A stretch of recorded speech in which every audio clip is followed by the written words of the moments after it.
Welcome into Sports Time. Brian and Brett with you in our family leisure studios.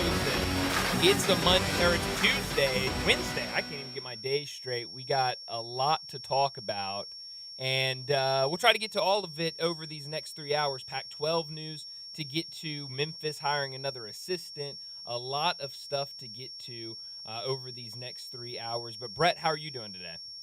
I'm doing well, very well, Brian. How are you doing? And another Wednesday, the downhill slide to the weekend.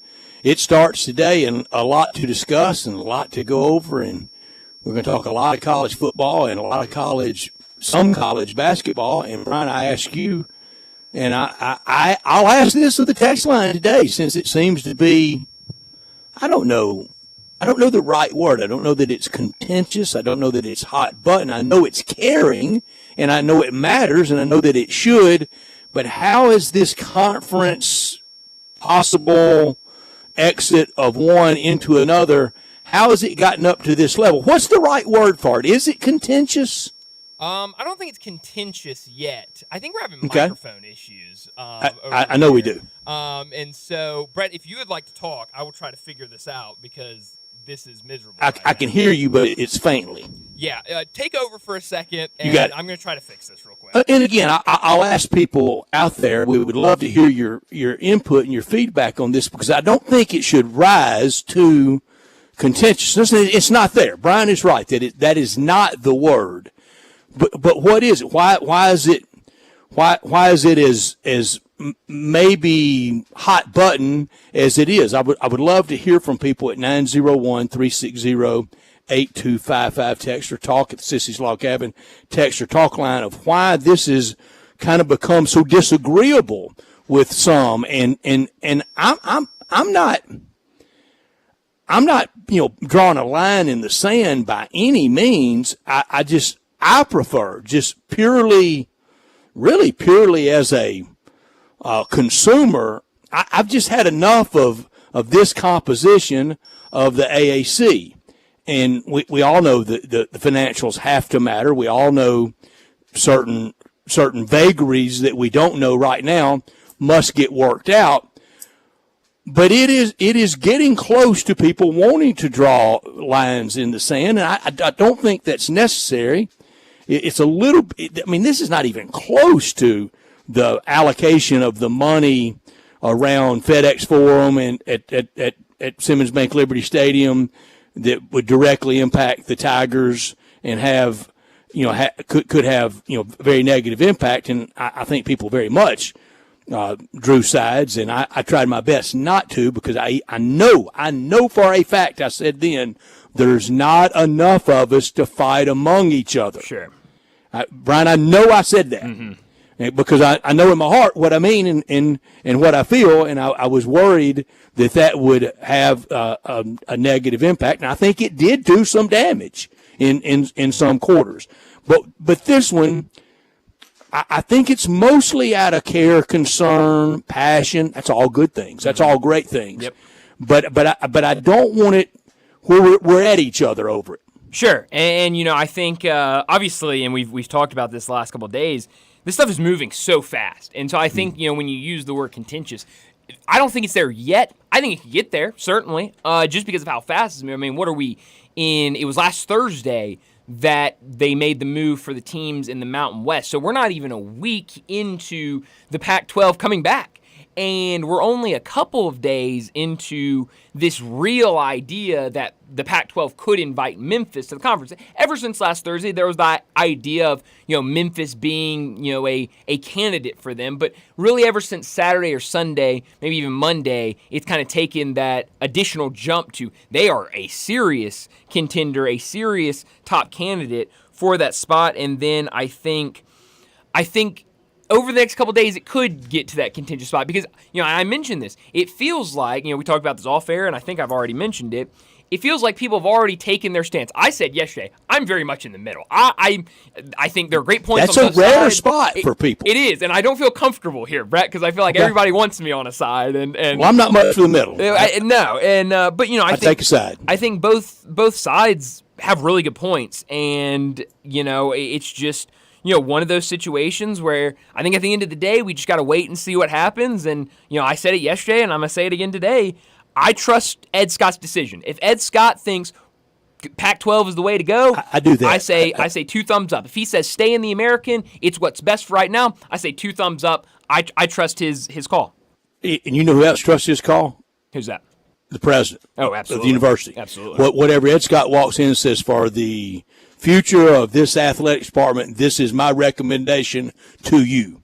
Mm-hmm. And I think he's going to go with it 100% and should, because that's why he was hired. Absolutely. And you're right. And so, I think they knew, we talked about it right when Ed Scott was hired, is that goal is to be in a power conference, and there is a nice little raise in his in his contract if he can get to a power conference. So when they were making this decision, the university knew one of the bullet points on candidates have to be able to get into conferences and be able to decide what is a good fit for the university, what is not. And so I do think Ed Scott is going to make the right call here. Those contractual terms, help me with them. Was it for into the P4 that has access to a college football playoff slot for its champion?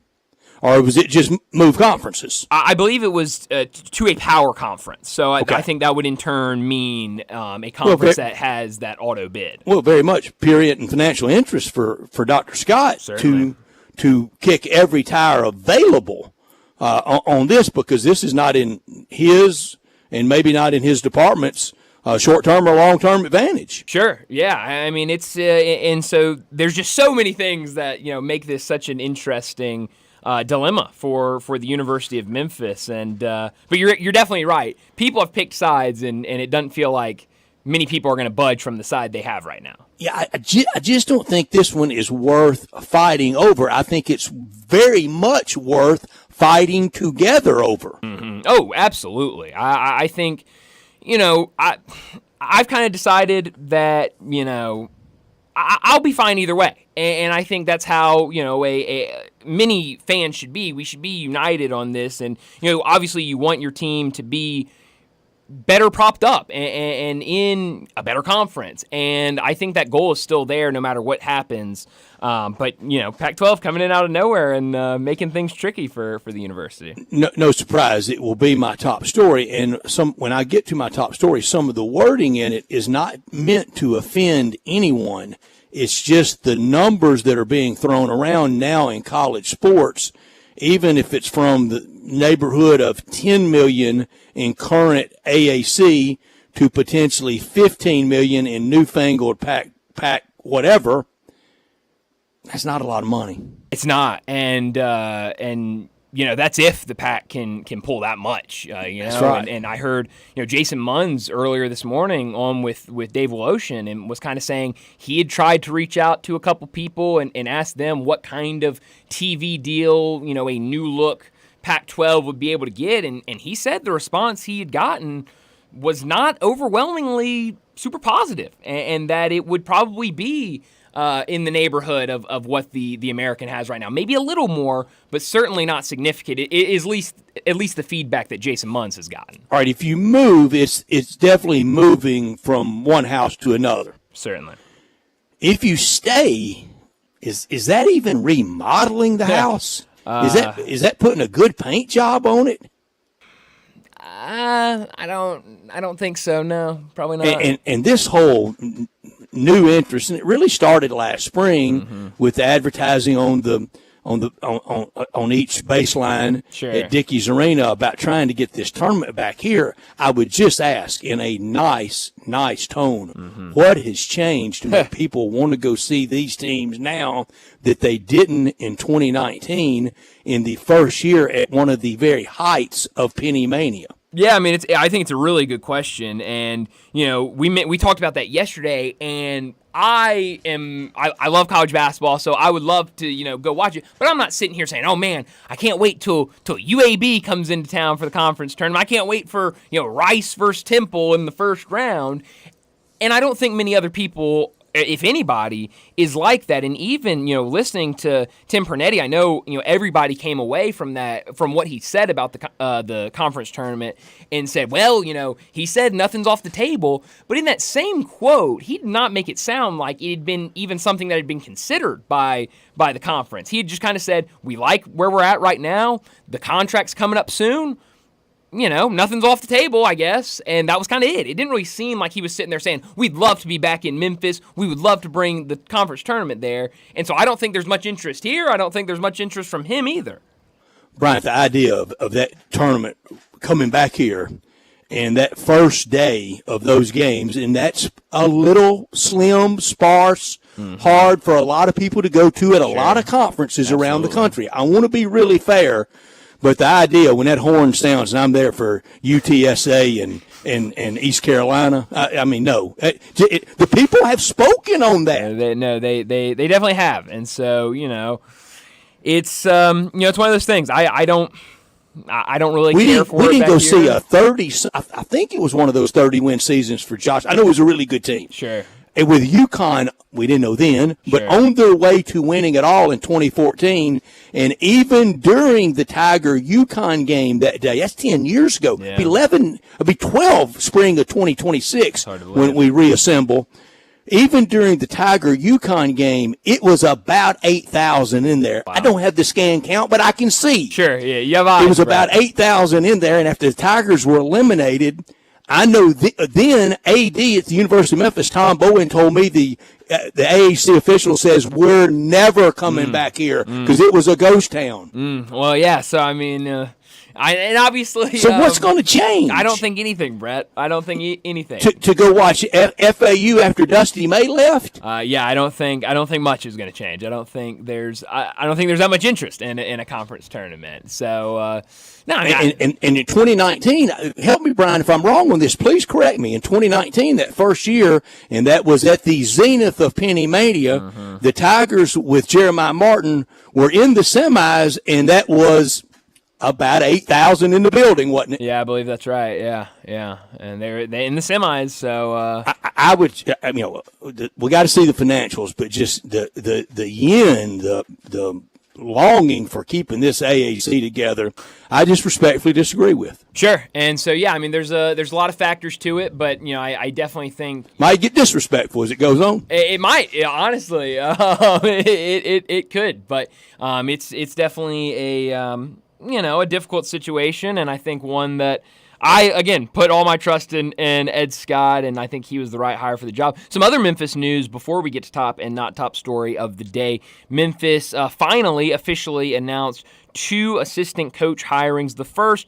Mike Davis, who has been around the program all summer, coming after a stint at Detroit Mercy. So he's been around, but they hadn't officially named him as an assistant coach. That happened today. And then also Memphis announced the hiring of Nolan Smith, a guy that, a handful of years ago, Penny Hardaway tried really hard and was really close to bringing Nolan Smith on staff when he was, I believe, director of player personnel at Duke. And then Duke countered that after Memphis put the offer out there and said, hey, we'll give you an assistant job. Stay with us. Obviously, he remained at Duke. Was that under K or Shira? It was under K. It was right before K's last year.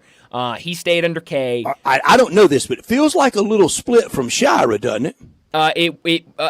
If you want and again, don't have any information in this, I think, if I had to guess, I think Nolan Smith maybe thought that he would have an opportunity to succeed Coach K after he was done. Oh, he didn't have a prayer. No, but I do think that in his mind, based on what I've heard from other people, that he did not think Coach K was going to retire after that season, that maybe he had a year or 2 left, and that he was going to stick around and maybe position himself well. Obviously, that didn't happen. When they put Shire in the position, he got out of town. He had no shot. And no. I don't know who was telling him that or what he based that on, but that was very ill-founded. I agree. And I think Duke made the right decision with Shire. I don't know that. I Really? don't know that yet. And certainly time will tell. Nolan Smith had no shot over John Chapman. Still very early at Duke. So he went to Louisville these last 2 years, obviously from Louisville. And, that was a disaster before he even took that job. Mike Davis, I can understand him. It looks like Nolan Smith needed a job.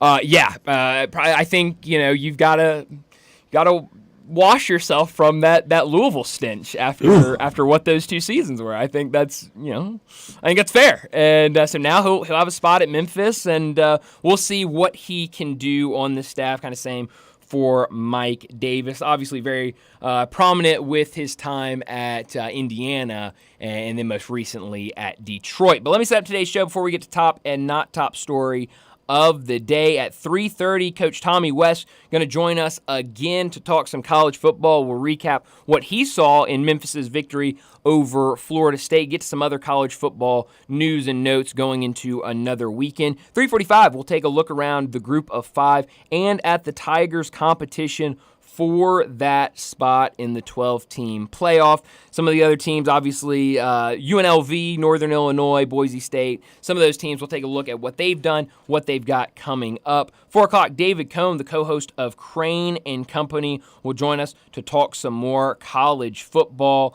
as it was a busy weekend last week, even more big games this weekend, so a lot to get to with David. 4:30, we'll talk some college football lines as we're to that midweek mark, so take an early look at what Vegas thinks about this weekend in college football. 4:45, we'll get to big number of the day. 5 o'clock, Vince Ferrara from WNML in Knoxville will join us, talk about UT's start to the season and also the big matchup this weekend against Oklahoma. At 5:30, we'll talk about what's trending, and then at 5:45, we'll wrap up today's show like we always do with Crunch Time. Let me remind you, we're in our Family Leisure Studios where family and fun come together, and get over there right now for the world's biggest spa sale as it's starting to get cool outside for fall. You can save thousands on in-stock hot tubs ready for delivery. Spas starting at $28.99, cold plunges starting at $39.99, and swim spas starting at $17,499.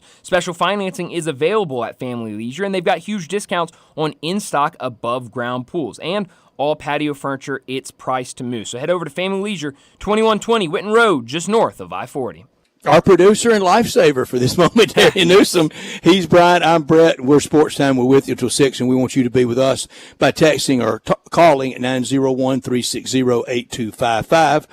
That's the Sissy's Log Cabin text and talk line, and all our guests will appear on that very same number, 901-360-8255 on our Sissy's Log Cabin guest line, like Coach Tommy West, David Cohn, and Vince Ferrara. We are in our Family Leisure Studios where we are every day, and every day this hour brought to you by the one and only Lexus dealership in town. That's Lexus of Memphis at 2600 Ridgeway and online at lexusofmemphis.com. Call them at 901-334-9673. Great offers on all 2024 models and always special leasing options. Drive in luxury and confidence knowing that every new Lexus comes with complimentary first and second maintenance services. Stop by Lexus of Memphis at 2600 Ridgeway and put yourself in the driver's seat of the all-new 2024 flagship LS500, and you'll be driving in style. When you purchase a Lexus, you get top-of-the-line engineering and design, and that makes for the luxury driving experience. Online at lexusofmemphis.com. Experience amazing at Lexus of Memphis. Top story of the day. Well, my top story of the day has got to be the news from the University of Memphis officially announcing the hirings of 2 assistant coaches after a couple weeks ago. The shocking twist of events where 4 staff members were no longer going to be a part of the staff, including a couple assistants. We had known Nolan Smith had been in the cards for a really long time. A couple years ago, Memphis tried really hard to get Nolan Smith, and he decided to stay at his alma mater at Duke, but now has gone to Louisville. Things didn't work out there, and now without a job, Memphis swooped in and got Nolan Smith, an assistant that is regarded very highly around college basketball as one of the young up-and-coming coaches in the sport. So I think that's a good addition to the staff, one that had been rumored this summer for a really long time, and it sounded like maybe finances, maybe too many guys already on staff, whatever came down to it. Things are now open up. House cleaning for sure. Things are now open for him to get a spot on the bench. And then also Mike Davis, guy who's been around pretty much all summer after his head coaching stop at Detroit Mercy that ended last year with 1 win. And then Detroit Mercy decided to go to another direction, a job that is very hard to succeed at Detroit Mercy. But obviously Mike Davis has... you know who made their bones at Detroit Mercy? It was known then just as Detroit. Who's that? Dick Vitale. Oh, really? I did not know that, actually. Wow. So Mike Davis couldn't really get things done there, but obviously has been around college basketball for a really long time. So he, brings some of that experience and some of that, just knowledge you pick up being a college coach for such a long time. I do think these are 2 really good additions to the staff, and we'll see what this coaching staff looks like in totality as a whole and how they work with Penny Hardaway in this upcoming season. Memphis Sports Trivia, Mike Davis, roommate at Alabama for Alabama basketball. Barry Jones' dad, Rex Jones. You're kidding. Mike Davis from Wow. Fayette, Alabama, How lived about with Rex at the Capstone. My top story, should the Tigers stay or go? Who did that song? Should they stay or should they go? Should the Tigers stay or go? The Kinks? I think so. I'm not so sure. And I'm already sick of having to use this proviso, but I'm going to use it one more time, and I hope it will be the last time. Everyone listen to me clearly, please, please. Of course the money's got to be right or better. I hate people that kind of want to sneak that in like you don't already know that. Yes, the money's got to be better. It's a non-starter. We all know that. And in college sports world right now, we're really talking peanuts money from 10 to 15. And we're sure talking peanuts when you consider what the Big Ten, the SEC, most of the ACC, and just about all, if not all, of the Big 12, what they're doing out there. But you got to grow some way. 10 to 15 from the newfangled pack won't be that much, but I think it would be better. Brian, when I say that I'm tired of Tulsa, UAB, Rice, and those teams, you know who else is tired of them? Who's that? Tiger fans. You know how I know that? How's that? Well, even in this good football run, crowds have been slim. I went to the Tulane game last year. Yeah. Tulane on a Friday night. It was about half full. That was reflective of most of the year. We get the scan count every year through the public records access. And we know that Tiger basketball is at historic lows. That's who else is tired of seeing these teams. It's a good point. I think you're onto something, Brett. Not top story of the day. Also, the clash with should I stay or should Thank I go? you. So, we're getting more texts about that than we well, did hey, anything you else. know, Thank you. thank Man, you I've got for like 10 to me. How about that? At my sissy's log cabin text line. Your City's Log Cabin personal text line. How about that? They sponsor it too. Thank you, Bill. Yes. my not top story of the day. It's got to be this weekend's slate of college football. A pretty good one when you look around. Kicks off with a top 25 matchup Friday night. Illinois and Nebraska, 2 teams I think surprised some people. Illinois certainly been a surprise to me as they start the season 3-0. Nebraska with their young quarterback has been so much fun to watch. They got the win a couple weeks ago against Colorado, but also some big-time games on Saturday. USC and Michigan. What does Michigan look like as they make a quarterback change? USC has looked good in their first 2 games. Can they keep that going? UCLA travels to Baton Rouge to face LSU. How does LSU look after almost losing on the road to South Carolina? Vanderbilt and Missouri, if you're still trying to anchor down, you've got that. And then I think the biggest game of the weekend, and we're going to talk about it a lot at 5 o'clock, Tennessee and Oklahoma. Oklahoma's first game as an SEC member going up against a fun and offensive-driven Tennessee team. What does this game look like? The spread right now is Tennessee -7. I'm curious how that moves over the next couple of days and what Tennessee looks like in a big-time road test. For Oklahoma, it's a big-time home test against the Tennessee Volunteers that we know is not afraid to put up points and find any way to get that edge over you. So I'm super excited about that game, 6:30 Saturday night on ABC. count me in on keeping an eye on Illinois, and I have all year, not because of Brett Bielema, but I did like Brett Bielema. Still don't know why he has me blocked on Twitter, but whatever. My feelings aren't hurt. But I love Luke Altmaier at quarterback. Yeah. Remember when he was at Ole Miss, the former Starkville Yellow Jacket, and at wide receiver, who didn't help a lot last year at Ole Miss, had a big catch down at Auburn in that win, Zachary Franklin. Ole Miss was glad to get 2 years ago from Texas San Antonio. They're now developing as a pretty good combo. My not top story, nobody last night at Mets versus Nationals. Not a great crowd in Kansas City for them against Detroit at Kauffman. Not full at Wrigley. Good crowd, but not full. And not very full in Seattle. All these places are in contention, I think, roughly, loosely, for a wild card over this last 2 weeks. And that's what Manfred told us when we had expansion of the playoff field. But don't believe anything that band of liars at Major League Baseball says, led by Manfred. It hadn't drawn crowds because people know if you're really in contention or not. They know if it's really a go-for-it year. We know there's a lot of things to do at this time of year too, but they know if their team's really in it.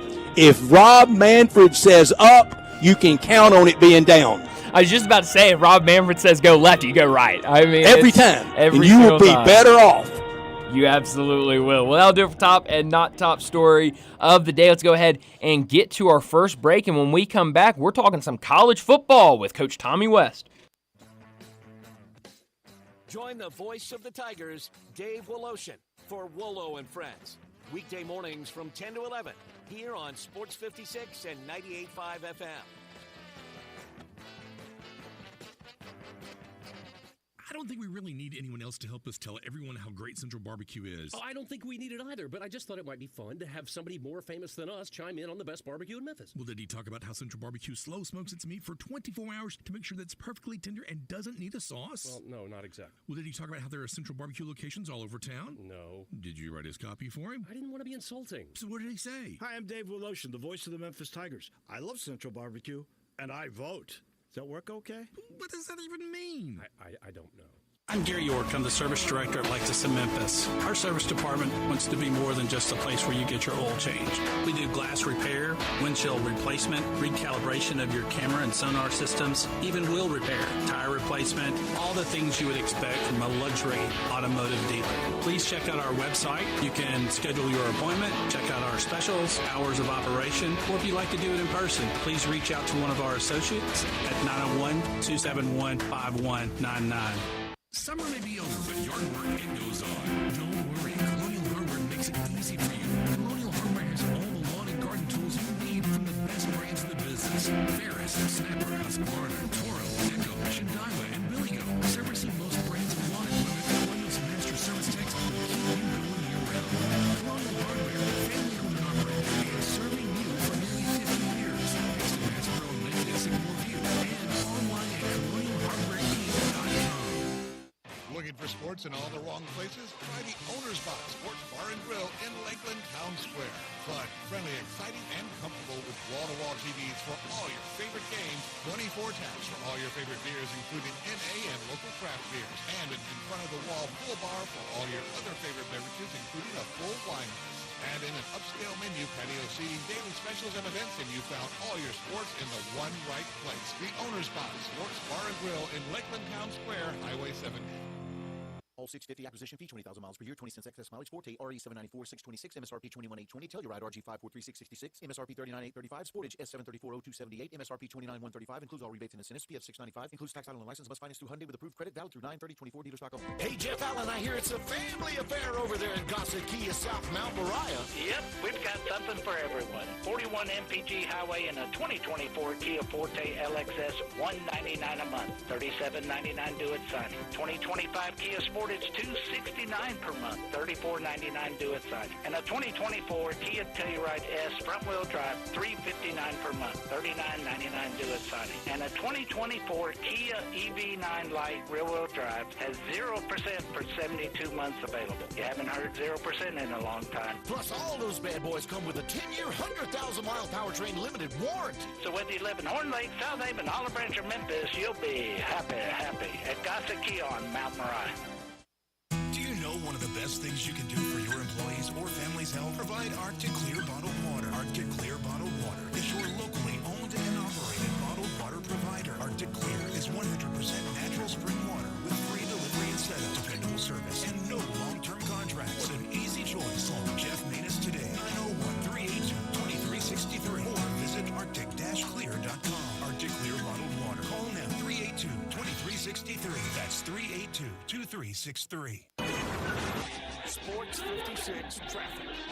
Good afternoon. It's starting to pick up with more volume in the last few minutes, trying to escape down through the Midtown area on 240 southbound here at South Parkway. Still not bad south of Memphis with that traffic flow as we check it out live on 55 southbound from, let's say, South Haven all the way down into DeSoto County. Hey, Weimer's Jewelry right here in the Memphis area. They've been around for over 40 years, no matter what the occasion is. Check with them first at Weimer's Jewelry, 7525 Highway 64. I'm Commander Chuck with your on-time traffic.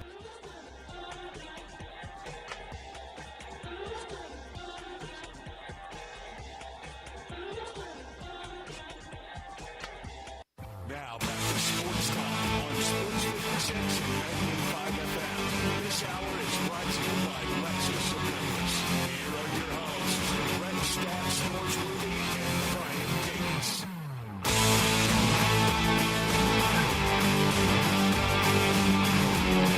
Welcome back into Sports Time. Bryant and Brett with you in our Family Leisure Studios. And joining us now to talk some college football, Coach Tommy West joins us now. Coach, thanks so much for joining us again. There's been a lot of excitement around the city this week after what the Memphis Tigers did Saturday morning, beating Florida State. What did you see from the Tigers in that win over Florida State? Well, we talked about it last week, and that's exactly what we thought would happen. Mm-hmm. I said that Memphis was the better team, that Florida State wouldn't all of a sudden just start playing good because they're Florida State. I don't think they're a very good team, and it proved it. The difference, I think, again, I said it last week in Memphis, is their quarterback's playing really good, but they've had good quarterback play for the last several years. And the difference in them is their defense. Their defense is playing good now, and they don't have to outscore people. So it didn't surprise me at all. I thought that would happen. I think people the game wasn't near as close as the score. I never thought that Memphis was in doubt of losing that game from the first play of the game when they caused the fumble. So, man, I thought Memphis looked really good, and I think they got a really nice team. I'm going to say this, though. I do think if you look at their schedule, they're going to play some better teams than Florida State. Right now, I think that a couple of them, I think Tulane, at Tulane at the end of the year will probably be a better team. And then North Texas had been playing good. They're not playing as good now. And then they got to go to South Florida. Mm-hmm. So they still got a couple of hurdles they got to get over, but nothing that they can't do. Coach West, that's uncanny, your feelings about the game. On Monday, I said the 8-point margin I thought was the slimmest Memphis could have won that game by. That they were better. On Friday, I said 34-21, didn't get there. 13-point margin, ended up being an 8-point margin, but didn't get there on either side. Memphis played well. Memphis deserved to win, and I think if Memphis played Florida State the next 7 Saturdays, they'd beat them 7 more times. I would agree with that. I mean, again, if you watch the game, and if I'd watched Florida State's first 2 games. That was the first chance I'd had to see Memphis.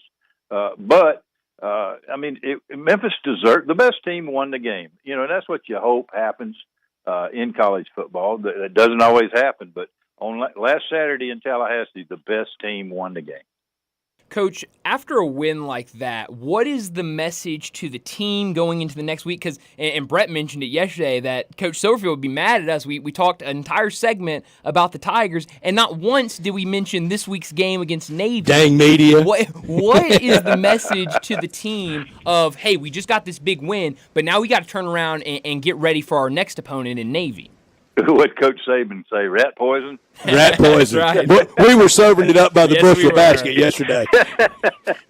Well, I mean, you tell them that, guys, the one thing, and every week's a different week, but you better not ever forget where you're coming from. Mm-hmm. And you better not forget how you got there. Okay, everybody loves us right now, and everybody's on our team. And you know what, man? We're playing really good football, and here's why. We're fundamentally doing the things. We're not letting people run by us when we're in zone coverage. We're not doing the things that bad teams do. We're playing like a good football team. We have to continue to do that and try to improve.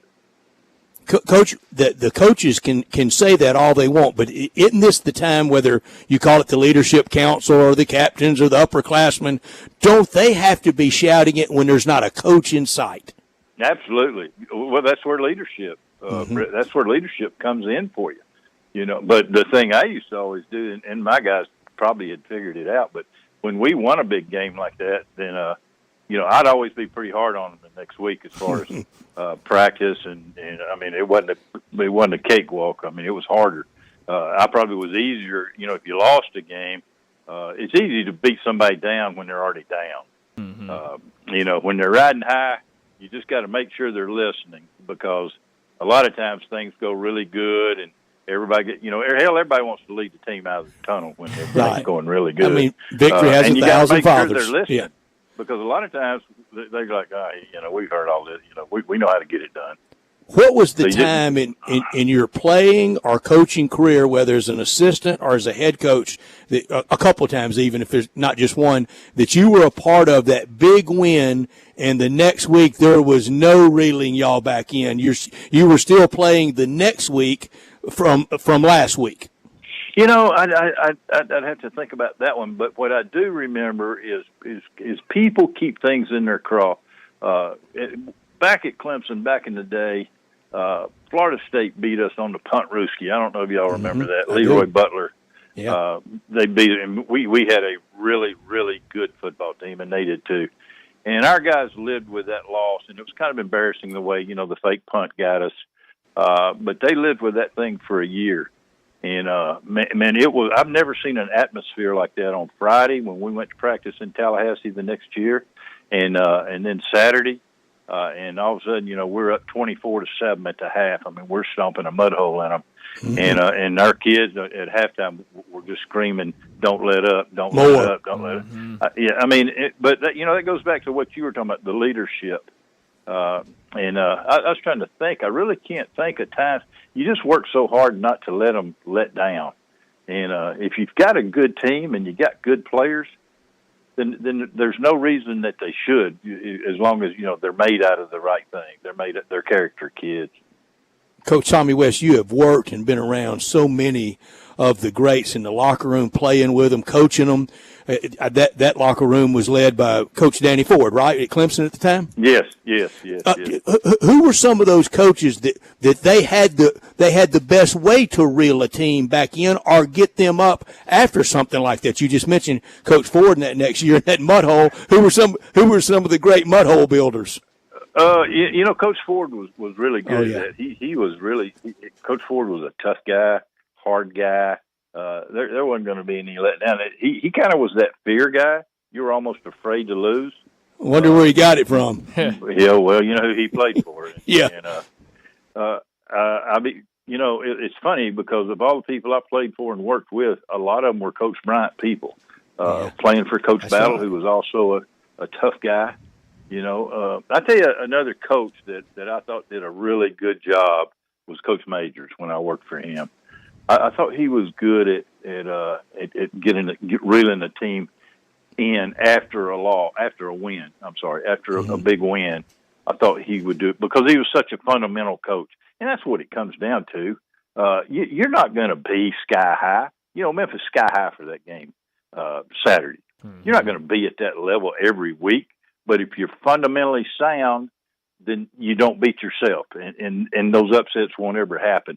It's when you're fundamentally not sound and you start letting things happen fundamentally, like you're not carrying the ball the way it's supposed to be carried, you fumble it. You're not watching the ball all the way into the tuck, so you drop a pass that could have been a first down, kept the game, ended the game. If you're fundamentally sound, those things don't happen. Talking to Coach Tommy West. I tell you, the guy that was the best at that ever, I think, in the history of football was Chuck Noll at the Pittsburgh Steelers. Wow. Yeah. He was the greatest fundamental. If you ever read his book, I call it the Bible, but if you ever read his book, it's just incredible how fundamental he was. Of course, he won more Super Bowls than anybody. Now, Coach West, I respect your opinion on it, and I'm going to go with that. But also, I know this. I would love to be able to go to work with L.C. Greenwood, Mean Joe Green, Andy Russell, Mel Blunt, Lynn Swan, Mike Webster. I'd like to kind of reel things back in with that bunch. Well, they had a few over on offense, too. They sure did. Franco. But there's never there's not any great coaches that didn't have good players. True. I can promise you that. There's never been a coach that can take bad players and make them a really, really good team. That doesn't happen. Yeah. You got to have good players to have a really good team. Absolutely. Now, the great coaches could manage them. Mm-hmm. Coach, when you look at this Tennessee team, they start the season 3-0. They've looked really good, 71-0 win over Kent State. Now they get their first real test in Oklahoma this week on the road in Norman. What have you seen from Tennessee, and what do you expect to see this weekend against Oklahoma? I really like them. I really do. I think they're for real. I said the first week we talked about Coach Heupel. I'm a Heupel fan. He spreads it out, but this is, and they asked him the question the next week about his offense being air raid. He's nothing like an air raid now. He'll spread you out, and if you walk out with him, then he'll run the ball down your throat. But if you just keep one in there, then they're good enough right now at wideout and at quarterback that they can beat you throwing it too. I think they're really good. Again, the difference in them to me is their defense right now. I think they'll jump on Oklahoma pretty good just because I don't think Oklahoma is quite ready. I think they're a good football team. I don't think they're quite ready to be in that upper echelon in the SEC right now because I don't think they've been a real physical team. Like I said with Lincoln Riley when he was there, he's just not a physical guy. He's not the guy you say, boy, he's toughness. No, he's an offensive guy. So I think Venables had to go in there and rebuild a defense and get them tough the way you have to be in the SEC. Because I don't think Lincoln's offense would have been great in the SEC. But anyway, I think Tennessee will go to Oklahoma, and I think they'll win the game. Coach West, strategy, fundamentals, style-wise, is it as simple as that quarterback, not to the line of scrimmage, but from shotgun, and if he sees 7 or 8 back, you run it. If you see 7 or 8 toward the box, you throw it over their head. Is it that simple? It's that simple. People try to make it more complicated than that. Now, there's a lot of disguise going on to not just, if they would just line up and show you, here's what we're in, it would be very simple. But it's not. They line up in different places, and all of a sudden on snap, they drop down. A lot of it you have to read after the snap. So that's what makes it the difficult part. But there's a lot of guys, there's a lot of coaches, offensive coaches, that just want to throw the ball. Regardless of what you get in, they want to throw the ball. They don't want to run the ball. Y'all have seen those guys. Those are the guys that I've never had a lot of respect for them. The guys I said, like Heupel, I love his offense because he will run it right at you, and that's what the good thing. Coach Saban was the same way with whoever's there. I tell you what, Lane's the same way at Ole Miss now. If you get, they can run the football. He wants to. Yeah, you give it to him, he will run it till you show you're going to stop it, and that's what the really good guys do. When we hear you're I think you'd be identified as a defensive guy. You coached it all, but defense more or less your forte. I think more so. Coach, when we hear watching games or listening to games, eye candy on offense, is there certain eye candy you tell your guys pay no attention to it? They're not going to do anything out of that, or do you have to respect it all? No, we break it down during the week, and a lot of them will have a certain motion or shift or some kind of movement that nothing happens out of it, and there's nothing to it. The guys that are hard to me are the guys that have some trick plays off some of the eye candy. That'll use the eye candy to try to move you, and then once they move you, then they go back with a trick play or something the other way. And those are the guys I think that make it really hard. But usually there's a certain kind of motion or shift where they run the ball. There's a certain kind of motion or shift where they throw the ball, and you can try to pick on them. Coach, last thing for you. Right now, it seems like things are really tough at the University of Florida for Coach Billy Napier. What do you make of that situation? It feels like the fan base has turned against them. Going into the season, everybody talked about how they have one of, if not the toughest schedules in college football. What do you make of the situation right now at Florida? Well, I don't think he's got a quarterback. Yeah. I watched him against A&M, and the guy they were touting to be a really good quarterback, I wasn't very impressed at all. So I think it's going to be really hard on him. Again, they've turned on him, and it's hard to defend because they're not winning games, right? And that's hard to defend. But I don't see it. Like I said about Florida State, it's not all of a sudden they're not all of a sudden going to become a really good team.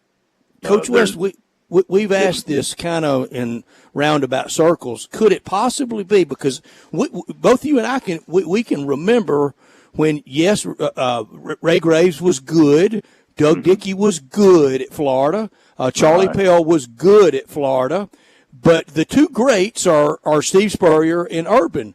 Could it be maybe like Indiana basketball, that only Bob Knight, in way back when, literally around the Peach Basket, Branch McCracken, maybe they were the only ones that could really do it at IU basketball, and only Spurrier and Meyer, the only two that could do it like that at Florida? It could be. It could be. Spurrier hit at a perfect time. Steve knew how to throw the ball at a time where not many people knew how to throw it. And he had some guys with Danny Werfel and those guys that could do it. But Steve was way ahead of college football with the passing game. Now everybody knows how to throw the ball. So I think that was one deal.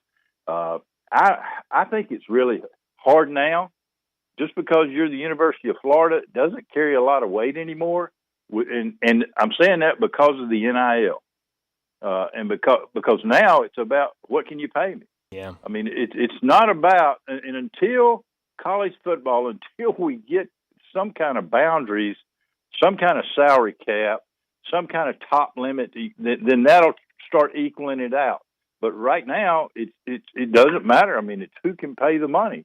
And so just because you're the university in the state doesn't mean near as much as I'm sure it does with some kids, but it doesn't mean near as much as it used to when you were the University of Florida.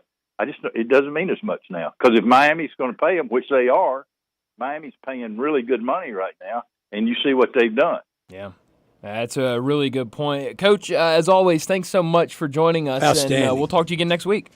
You bet. Thanks, guys. Thank you, Coach West, so much. Coach Tommy West with us every week, and that's tour de force right there. Oh, man, that's good stuff. I mean, I said it. I still hate that I missed the first time we had him on. But every Don't time. feel cheated. We're going to have you back. Yeah, I come away after it going, man, if you want to hear good football analysis, that's the guy to listen to. I'm telling you, that's a football coach. Oh, no, 100%. So always a lot of fun talking to Coach Tommy West. But let's go ahead and get to a break. When we come back, we'll take a look around the group of five and look at some of those competitors the Memphis Tigers have for that group of five spot in the 12-team college football playoff. We'll do that next on Sports Time. Broadcasting from the Family Leisure Studio, we are Sports 56 and 98.5 FM. You or someone you know or care about has dealt with a difficult divorce. When facing divorce, you need the attorneys at Rice Law. Nick and Larry Rice lead the firm with 3 generations and 7 decades of experience. Located in Memphis, serving the entire state of Tennessee and North Mississippi. Rice Law is who you need to call. Simple or difficult divorce, they know how to handle it. Call Rice Law at 901-526-6701, or for more information, visit them at aboutdivorce.com. That's aboutdivorce.com. Napa Cafe celebrates 26 years in 2024. Hi, I'm Glenda Hastings, owner of Napa Cafe, and I want to thank you for making us part of your dining experiences. Treat yourself tonight with a delightful dinner. Maybe start with an appetizer like our baked sweet peculiar peppers stuffed with goat cheese and mozzarella, finished with basil pistou, and move on to one of our cozy dishes like the double chocolate stout braised boneless beef short ribs with tonkatsu sauce and creamy mashed potatoes. Or a fresh seafood dish like our pan-roasted ginger-buttered sea bass with cilantro soy vinaigrette. I get hungry just talking about it. Don't forget about dessert, our famous sweet buttermilk pie with brown sugar sauce, or drink your dessert with one of our signature dessert cocktails, like the lemon cheesecake martini, lemony, icy, frothy, and dusted with graham cracker crumbs. Napa Cafe, open Wednesday through Saturday for dinner starting at 5 o'clock. For reservations, visit our website at napacafe.com. Come join us as we celebrate 26 years of Napa Cafe. We can't wait to serve you. Hey folks, grab old Penelope and saddle up for the 35th annual Western Trading Days here at Sunrise Buick GMC at Wolf Chase. There's a new sheriff in town and we're slashing prices on over 600 new Buicks and GMC models. You'll get big rebates, huge discounts, and a low APR financing. Get top dollar for your old wagon when you trade in for a new buggy, and financing for just about everyone. Divorce, repo, slow pay, it's all okay at Sunrise. The #1 volume Buick GMC dealership in Memphis, 4 years running. Call, click, or come on into the good-looking store in Bartlett. We make it fun to buy a car. Credit based on 20 through 23 new vehicle sales data. Country music singer-songwriter Kylie Morgan loves her rain from Genesis Diamonds.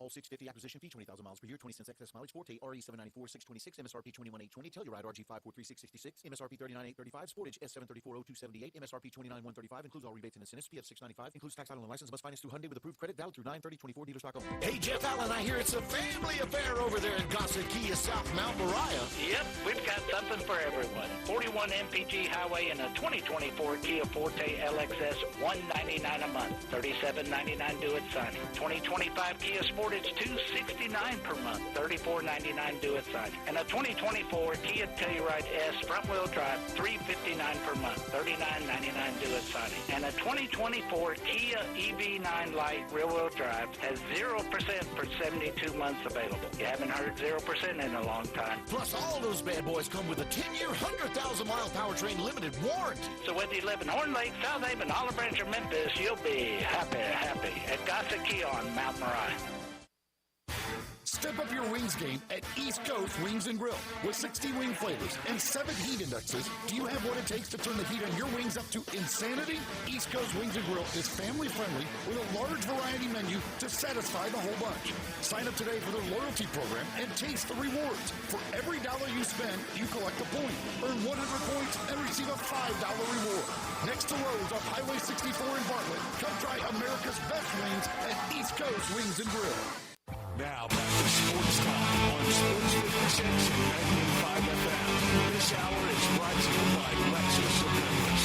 Here are your hosts, Brett Stack, Sports Ruby, and Brian Davis.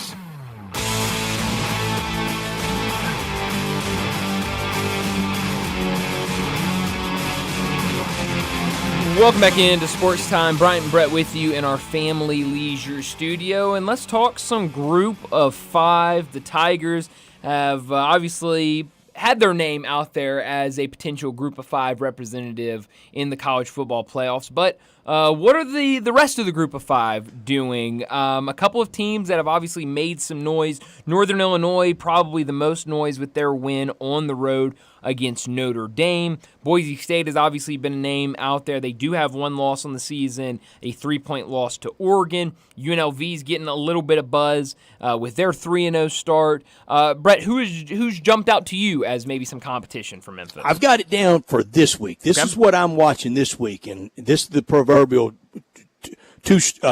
one stone, two birds here with East Carolina at Liberty. Really need ECU to clear Liberty out of here. Sure, yeah. That would help just move them off the stage. Then if they got scratched up one more time, that completely eliminates them. And East Carolina almost did that last week to App State. I think the Clemson drubbing probably eliminated App State and maybe the Sun Belt champion. Yeah. But if East Carolina could have finished that off last week, came up just short, losing 21-19, that would help. Toledo at Western Kentucky. Toledo off the big win down in Starkville, playing in the MAC. I think it would be hard for the MAC. All this is moot point if Memphis goes 13-0. You're absolutely right. If they go undefeated, I mean, we just wasted breath if they go 13-0. Sure, absolutely. I mean, that's the hardest but the simplest way. Yes, to get in. It's much just go 13-0. Yeah. That's right. Much tougher to actually do it than just talking about it in front of a microphone. I even think one slip up in the conference, and as Coach Tommy West just told us, tough games ahead. Sure.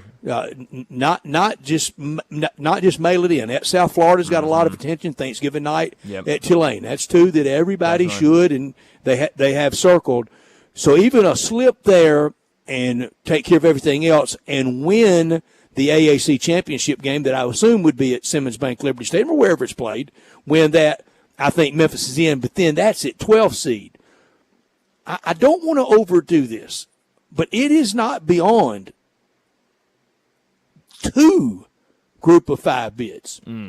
Let's say Memphis went 12-1. Sure. But yet Sun Belt went 13-0. Sure. And you had the very muddled Big 12. Almost as muddled ACC. I got to see the U do it week in and week out. Sure. Almost as muddled ACC. Could, maybe, 2 from G5? I mean, I guess, theoretically. 11 and 12 seeds. Sure, yeah. I think it's highly. I mean, I'd put the odds of that at like maybe 2%. I just, from what I've seen from the playoff committee, I just would be shocked if they went out there and said, what? Let's not chance that then. We'll put 2 in. I think it's 1. Back to this week. Buffalo at NIU. Buffalo could spring that upset. Sure. Tiger fans, cheer for it. Absolutely. You want that. Yeah. Friday night, both undefeated, a matchup of undefeateds in college football. So one's going to lose. Sure. San Jose State at Washington State. Yeah. So one of those has to go. And you already mentioned Toledo and Northern Illinois. I think 3 weeks, maybe a month from now, they play each other in conference. So both teams in the MAC, one of those will eventually be knocked out with a conference loss. But this weekend certainly some interesting matchups for these teams. And Brian, for a lot of conferences, I know we're short on time right here. Let me do this quick. A lot of these conferences are worried that you have the FSU effect last year. You go undefeated, and that's not enough in your conference championship. But more than that, they should be worried about is that undefeated team losing that conference championship, and you kind of knock all the pins over. Oh, definitely, 100%. I mean, that could definitely happen, and not many people think about it like that. But no, that is open a really conversation in SEC world of I don't know that I really want to go to Atlanta. Really. By some, and here's the premise. Real short. Here's the premise. You go to Atlanta, you're in that dogfight game, you get your quarterback nicked up, and you lose, and you have to play 2 weeks later. Yeah, that's a good point, and you see that every now and then with games like that. That's a really good point by you, Brett, and definitely something to monitor. Maybe not this year, but certainly in the future. We need to wrap up our first hour and get to a break, and when we come back, we're talking a whole lot more college football with David Cohn from Crane & Company.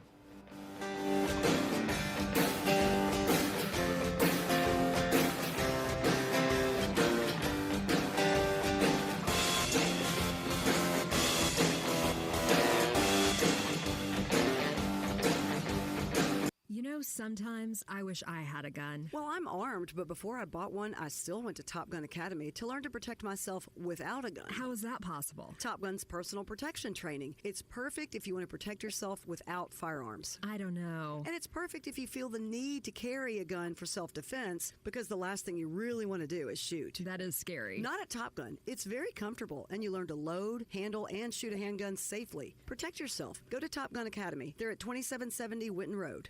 Just a quick reminder, it's football season, and if you are not spending a little time each weekend watching college or pro ball at Bell Tavern, Memphis' perfect downtown neighborhood bar, people might be talking about you behind your back. See, everyone else has figured out that Bell Tavern, with its ice-cold beer, signature cocktails, cozy atmosphere, and incredible staff, is the perfect place to while away a fall Saturday or Sunday cheering on your team in a place where people act like adults, whether their team is winning or losing. Bell Tavern is not a sports bar, except when it is.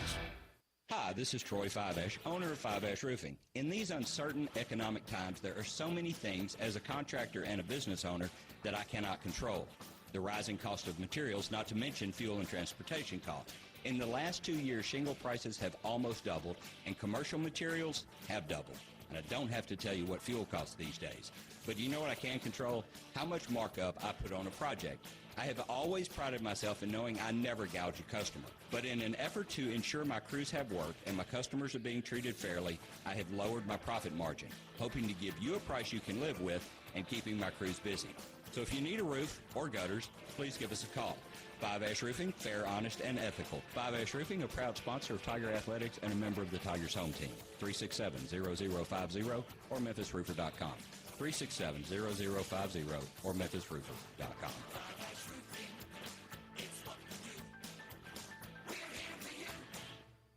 So you need to sell your house? I have the solution. Call 901-406-1101. That's 901-406-1101. Call my buddy Bill and I buy houses. Any house, any area, as is. It's literally as simple as that. Just pick up your phone. Call 901-406-1101. That's 901-406-1101. Call my buddy Bill and I buy houses. Guaranteed to close in 5 days. If you need to sell your house fast, call Bill at 901-406-1101. That's Bill at I buy houses. Rick's Powder Coating for a beautiful finish every time. Rick's Powder Coating specializes in automotive, ornamental, residential, and industrial coating. With 2 conveyor lines and the largest batch ovens in the Mid-South, Rick's can accommodate all of your powder coating needs.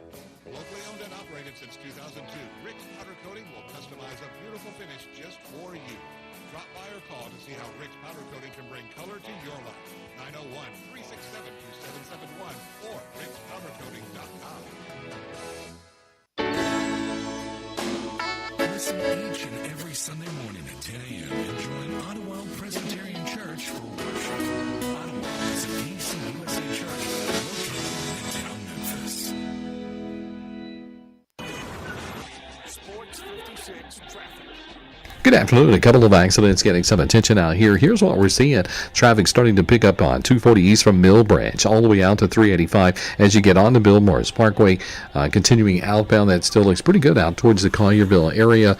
It's much better now. If you're wondering from that earlier wreck we had over here on I-40 at Watkins, that's all got cleared up and traffic's moving a lot better near the 101 connector. Hey, don't miss the Paul Prince Party coming up September 28th at the Humane Society of Memphis, Shelby County. Take a tour, meet some of the animals. Log on right now to memphishumane.org for more details. I'm Commander Chuck with your on-time traffic. We are Sports 56, WHBQ Memphis, and W253DF Memphis with John Harden, weekdays from 11 to 1. Now back to Sports Time on Sports 56 and 98.5 FM. Here once again are Brett Norsworthy and Brian Davis.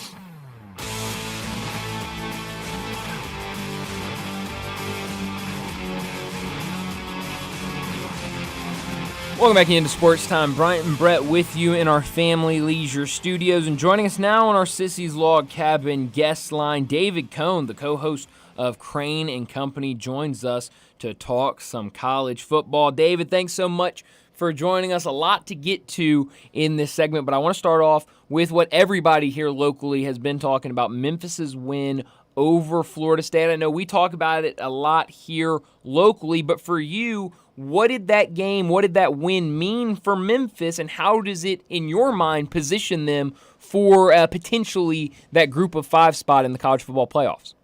Well, guys, as always, thanks so much for having me. And we talked about this last week with Florida State starting 0-2. Memphis found themselves in a situation to really, they needed to win that game, right? Because you don't get the benefit of a strength of schedule, despite how great of a win over Florida State always looks, just because they're a blue blood in college football. You won't get the benefit of the strength of schedule if you're going up against an undefeated Liberty or, some of these other group of 5 teams when the college football playoff conversation really gets to heat up. And then lo and behold, what they do, they went and beat Florida State. And not only that, they beat Florida State without playing a great football game. I mean, Memphis can play much better than that, and you still held Florida State to what? 37 yards rushing. That's incredible, and I don't care how down Florida State is. That's a huge win for Memphis. And if they win out, they have to be the group of 5 team. I know there's a lot of season left, boys. You got to go on the road and beat Tulane. You got to go on the road and beat a really good South Florida team who's going to get their own test this week when they get to play Florida rival Miami. But if Memphis wins out, that's just going to be an incredible season for them, and I can't wait to see them get their shot in the college football playoff. David, let me paint a scenario for you, and I know hypotheticals are always hard to deal with, but heck, we're talk radio. That's what we do, is a lot of hypotheticals. David, let's say Memphis cruises, makes it look pretty easy. They go 12-0 regular season. They win the AAC championship game. They're 13-0. Should they be better than just that 12 seed? Well, that's a really good question, and the answer to that may be yes. And then that sort of brings into the conversation, okay, well then could 2 group of 5 teams make it in? I don't think we're going to see that this year unless Memphis wins out and they're undefeated and Liberty wins out and they're undefeated, and both of them have really great players at quarterback who are going to put up a lot of stats. That's also going to help just from an optics standpoint. Man, you would just need so much carnage around the country. Obviously, at that point, Notre Dame's going to have been well out of the conversation. Mm-hmm. Now, they may already be with their own loss to a MAC team in Northern Illinois.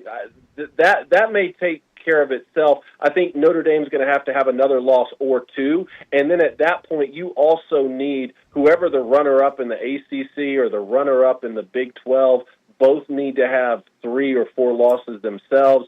So I don't know, but just in terms of let's just say Memphis cruises, like you said, and they are the G5 team, forget the second team making it in, could they be higher than the 12 seed? Yes, of course, we could see that scenario play out. I still think they're going to find themselves going on the road to someone, though, right? Because, that'd be the 5 seed, the 6 seed, and the 7 seed all need to host a game. So I think they're going to go on the road and play someone. But, look, a lot of season left to play. If you're Memphis, you need to be approaching this like, hey, we're supposed to beat Florida State. We're a good football team right now, and they're not. We're going to face other good football teams. Don't for 1 second think that we have this thing in the bag, because we're only headed into week 4. That needs to be the mindset, because unlike some of these other schools around the country who can now afford a loss or 2 that the playoff has tripled in size, the group of 5 contender really is not going to be afforded that luxury. So keep handling your business for Memphis, but man, what a fantastic win.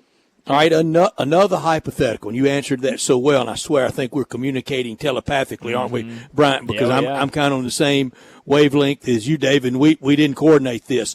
Just if you had to bet on these 2 options the rest of the year, carnage or like last year that was largely copy and paste, which one would you bet? Would you bet carnage the rest of the year or copy and paste? I thought Georgia minus 22 on the road at a bad Kentucky team was a lock this past week. And I'm telling you, boys, that came down so much to the wire that at one point I just said Georgia's going to lose this game. So, yeah, I think there's going to be carnage. If Kentucky's playing Georgia down to the wire like that, I think there's going to be tons of carnage around the country. And, you can give me a rebuttal that says, no, Kentucky always does that to Georgia. They figured a way to always play Georgia close at home but never quite beat them. And that's fine. I think about the way that the way that Oregon started the season, now they looked really good this past week against Oregon State, especially on offense, but they don't look necessarily like world beaters who's going to run away from the rest of the country. Georgia, the same thing. Texas looks really, really good, but their quarterback's now banged up. Is Arch Manning going to have to lead the charge for the rest of the season? Tennessee, look, this game, I'm sure you guys are going to get to it, but Tennessee going on the road to Norman, Oklahoma, we're going to get so many questions answered. What a great test and a challenge for both of those programs. Josh Heupel going back to Norman, Brent Venables, the head coach now, who was the co-DC when Heupel was there as a quarterback. So many great storylines, but as great as Tennessee is, and they look like they can beat everyone in the country, that strength of schedule leaves something to be desired, and their quarterback's still young. Ole Miss, the same thing, going to take on, Georgia Southern, my hometown of Statesboro this weekend. So there's plenty of questions still out there to root on the side of carnage throughout the season. And look, that's good for the sport. You don't want to see 2 or 3 teams just be so much better than everyone every single season that it doesn't make things interesting down the stretch. Maybe it makes things a little bit easier to bet on. I understand that, and we get those callers every day for sure. But I think we're going to see a full season of surprises, going to see some carnage down the stretch here, and really make things interesting when it comes to the end of November and beginning of December.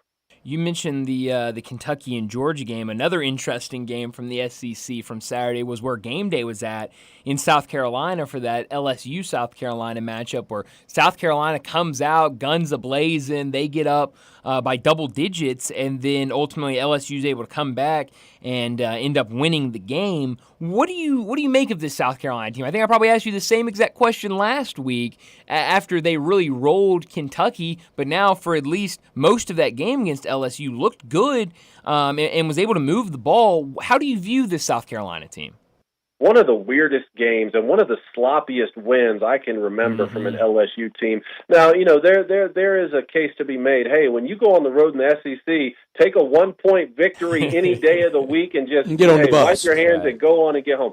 I understand that. And again, to the point of we want to see more parity and more competitiveness in college football, then that's good. It's not about just barely beating South Carolina. It's just that LSU just looks sloppy in many areas that I didn't even see them look sloppy in the USC game at the beginning of the year. I mean, Garrett Nussmeier has this capability of making NFL throws, and then we'll just, turn around and put the ball right in harm's way. I guess don't get me started on the hit on the quarterback. There was a time when defenses were taught to headhunt the quarterback after an interception. I'm glad that part's taken out of the game, but when you make it to where the guy's not even a part of the team anymore because you can't touch him, that's kind of frustrating. But, at least LSU found their running back. LSU, we can talk about them if you'd like, but your question was about South Carolina, a gut-wrenching loss for Shane Beamer.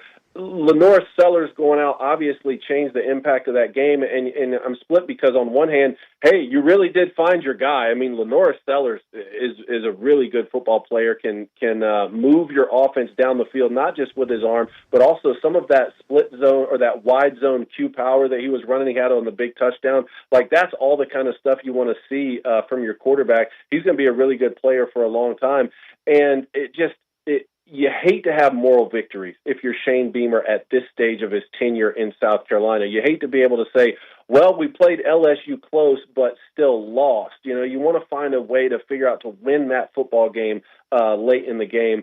So it's very disappointing, obviously, for South Carolina. Our director of our show here is a big South Carolina fan. That's all he's been talking about all week. But, hey, you fought them hard. Move on. You're going to have plenty of opportunities. That schedule is brutal. You're going to have plenty of opportunities, and hopefully Lenore Sellers can get healthy because they're a different team when he's on the field. And, to Robbie Ashford's credit, he came in and at least put South Carolina in a position to win. So kudos from him after transferring from Auburn. On the LSU side, you can at least say, well, we got the win. Now let's move forward because we're going to have some big-time games for the rest of the season. But I think both programs still have some questions that need to be answered. Boy, Robbie Ashford has been everywhere and played every sport. Yeah, true that, man. And good for him. I mean, look, all you can ask is that your backup quarterback, when your starting quarterback goes down, and it's clearly one of the biggest factors in the game, can your backup come in and put you in a position to win? And he at least did that. So I don't know what the health status of Lenore Sellers is right now, but I hope that he won't be out too long. And if you guys have an update, please let me know. Arkansas fans had to be watching that game, and he couldn't help it. He was just injured last year, and thinking, you have Rocket Sanders back there with Jaquindon Jackson. That makes everybody better. Yeah, and that was another thing that was disappointing. I'm glad you brought it up for LSU. In situations where you knew South Carolina had to run the football, I mean, Rocket Sanders is still taking off for 75 yards against you, 66 yards against you. Like, that has to be particularly frustrating for an LSU defense who made it a priority to be better this year. And I think they had a great showing against USC for much of that game. But to get run on like that, especially in scenarios where you knew South Carolina was going to run the ball, that's got to be particularly frustrating. And that kind of gets us talking about USC and Michigan this weekend, because USC's defense, where we had so many questions about USC and LSU playing in that opener, which program, if either, could be better on defense this year. USC kind of looked like they used to back in the day on defense, really coming downhill, imposing their physicality. Well, now you're going to play a Michigan team that's certainly going to be more one-dimensional, with Alex Orji getting the start over Davis Warren. Does USC's defense regress at all, or are they up for the challenge of playing that sort of physical, win the line of scrimmage type football game? So, that on the LSU side of things was a little bit frustrating, but for USC going into Ann Arbor this weekend, that's going to be interesting to look at as well. Well, you mentioned that game, and you mentioned the quarterback position for Michigan, and they've, it's been one that's been up in the air really before the season even started. It felt like a lot of people thought Alex Orji was going to be the guy in the offseason, in the preseason. Then they go with Davis Warren. Now they're going to Alex Orji. What do you make of this quarterback room at Michigan and the decision to switch to Alex Orji? Well, knowing what we know now, I think it's particularly frustrating that they didn't go to the transfer portal and try and bring someone in who could at least compete for that starting job. Having said that, I know, Michigan isn't typically the type of team, or hadn't been under Jim Harbaugh, to necessarily go to the transfer portal to solve the quarterback position. I love the fact that they recruit guys out of high school and develop guys. I mean, that's the Michigan that I played for. At the same time, being able to see what we see now, that should have been on the table. But that's out of the way now, right? Like, you can't do anything about that, so you have to just move forward with the best plan possible. And certainly Jack Tuttle getting injured in training camp, that doesn't help things, right? Because Jack Tuttle was right there in the mix to be the starting quarterback. I think that Davis Warren is it's a little bit like we talked about with Garrett Nussmeier at LSU. Like, Davis Warren has the capability to make some big-time throws, especially when Colston Loveland's in the game, and he got banged up last week against Arkansas State. I don't know what Colston Loveland's health status is right now going into this USC game, but when you lose your best player on offense, that's frustrating. Davis Warren was 11 for 14, which is a good day at the office, especially with some of the throws he made downfield. Only problem is the 3 incompletions were completed to the other team, and they weren't like tip ball interceptions. I mean, they were 3 of the worst interceptions that you'll ever see. Yes, that's particularly frustrating, and I think that we've seen enough from Alex Orji to at least know, hey, this guy can't really move the football effectively downfield through the air, because even if it was close, even if Davis Warren was just a little bit better at throwing the football than Alex Orji, they would have started Alex Orji from the beginning of the season because of his skill set in the run game, and that didn't happen. So I think right now what you have to do is you have to understand that Kalel Mullins is really a problem at running back. I've said for a while this guy should be the starting tailback, and Donovan Edwards should continue that change of pace type role that he's been so effective at, playing off of guys like Blake Corum and even Hassan Haskins when he was there. I think they have a really good running back at Kalel Mullins, and now if Alex Orji is going to be the starting quarterback, and you are going to be more one-dimensional, then at least use that to your advantage in the RPO game, even if it's pre-snap RPO rather than post-snap RPO. Even if all you're doing is looking at leverage pre-snap and understanding, hey, we're going to kick the now screen, or I'm going to hand the football off, or we're going to run Q power, quarterback trap. I'm watching Georgia Tech. Every program across the country, and even on the professional level, is having a lot of success with physical quarterback. Notre Dame with Riley Leonard having a lot of success with the quarterback in the run game and that running quarterback counter game. So maybe Michigan can find success there, at least enough to be able to throw off of play action or complete balls in the flat, which we've seen Alex Orji do. So I think that's Michigan's best strategy. And in terms of this game, particularly against USC, I think Michigan Michigan's defense is going to hold up well against the run game. I really believe that. The question is, do they start to fall apart in pass protection, and how much is Wink Martindale going to continue to bring pressure? I think they've doubled the amount of times that they're bringing pressure from the last couple years when Jesse Minter was running that defense, which is kind of odd given how talented Michigan is in the front four and the front seven, and combined with how much they need help on the back end. But again, I think they'll have success against USC's run game. I just start to get worried when Lincoln Riley is calling plays for Miller Moss, because I was at the game in person when Steve Sarkisian was calling plays for Quinn Ewers, and they really dialed Michigan up pretty well. David, I'm going to go back to my carnage versus copy or paste. We talked about the rest of the year. We look way down the road for the rest of the year. Let's go to the two big conferences. Which one do you see more carnage coming from, Big Ten or SEC? I think it's going to be the SEC right now, especially because when you look at Georgia's schedule moving forward, and you talk about having to go on the road and play Alabama, which, boys, we're going to be at that game and we can't wait. They go on the road and play Ole Miss. They go on the road and play Texas. And you start talking about the same thing we were before. Texas, is Quinn Ewers going to be fully healthy? Is Arch Manning going to have to step in? Tennessee still has a young quarterback. Alabama leads the country right now in explosive plays, but they've looked vulnerable at times, and they have some questions on defense that they need to get figured out. There's just a lot of really good football teams, combined with the fact that, not that this can't happen in the Big Ten, not that it can't happen at every level of football anywhere, but particularly in the SEC, those middle of the road teams who aren't having great years, but they're about 500, those teams can still step up and beat you at any point. Case in point, Kentucky against Georgia, how close they made that game. So I think you're going to see more carnage there. And look, I just think with the Buckeyes are sort of leading the pack right now, in my opinion, in the Big Ten. Not that they can't be beat. There have been times where they look beatable, but the schedule, I think, is just more favorable, and they get Michigan at home at the end of the year. I think you're going to see a little bit more, to use your term, copy and paste potentially in the Big Ten than you will in the SEC. Yeah. Talking to David Cohn from Crane and Company, I really enjoyed watching Hank Brown, the redshirt freshman quarterback for Auburn, in their game against New Mexico. The decision came late last week to sit Peyton Thorne and start Hank Brown after Peyton Thorne really looked bad against Cal. What did you make of the young quarterback for Auburn, and what do you make of this quarterback room for the Tigers and going into SEC play? Can Hank Brown do enough for Hugh Freeze's team?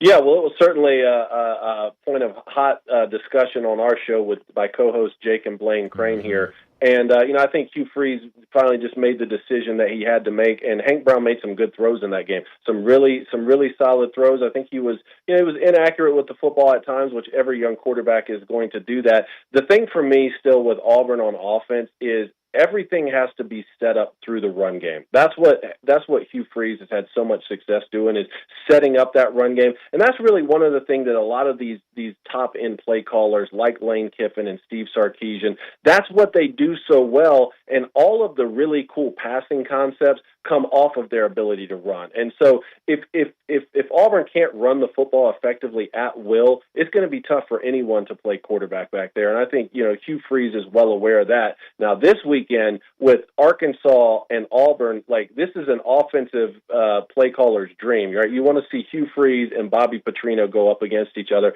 I think there's going to be a ton of offense in this game. I really like the over. When you think about Arkansas put up, 648 yards of total offense against Oklahoma State, and that was an experienced veteran unit over there, and that game was in Stillwater. So now they come into Auburn. Look, you're going to start Hank Brown again. I think you need to build off the momentum that he had last week. We're going to see a lot of offense on both sides of the ball. The question to me is, who can stop the run and who can do it first to maybe make the other quarterback force it a little bit and create turnovers. That's one of the things that we saw with Oklahoma State turning Taylor Green over. If you can find yourself in a lead early, you can sort of force the other guy to press a little bit. You can gain even a bigger advantage. Who needs this game the most, Hugh Freeze or Sam Pittman? We had that question asked on our show this week, and I think Jake gave the answer that it's Hugh Freeze because the momentum really needs to keep carrying on for Auburn, and we sort of already know what the writing on the wall is for Sam Pittman, right?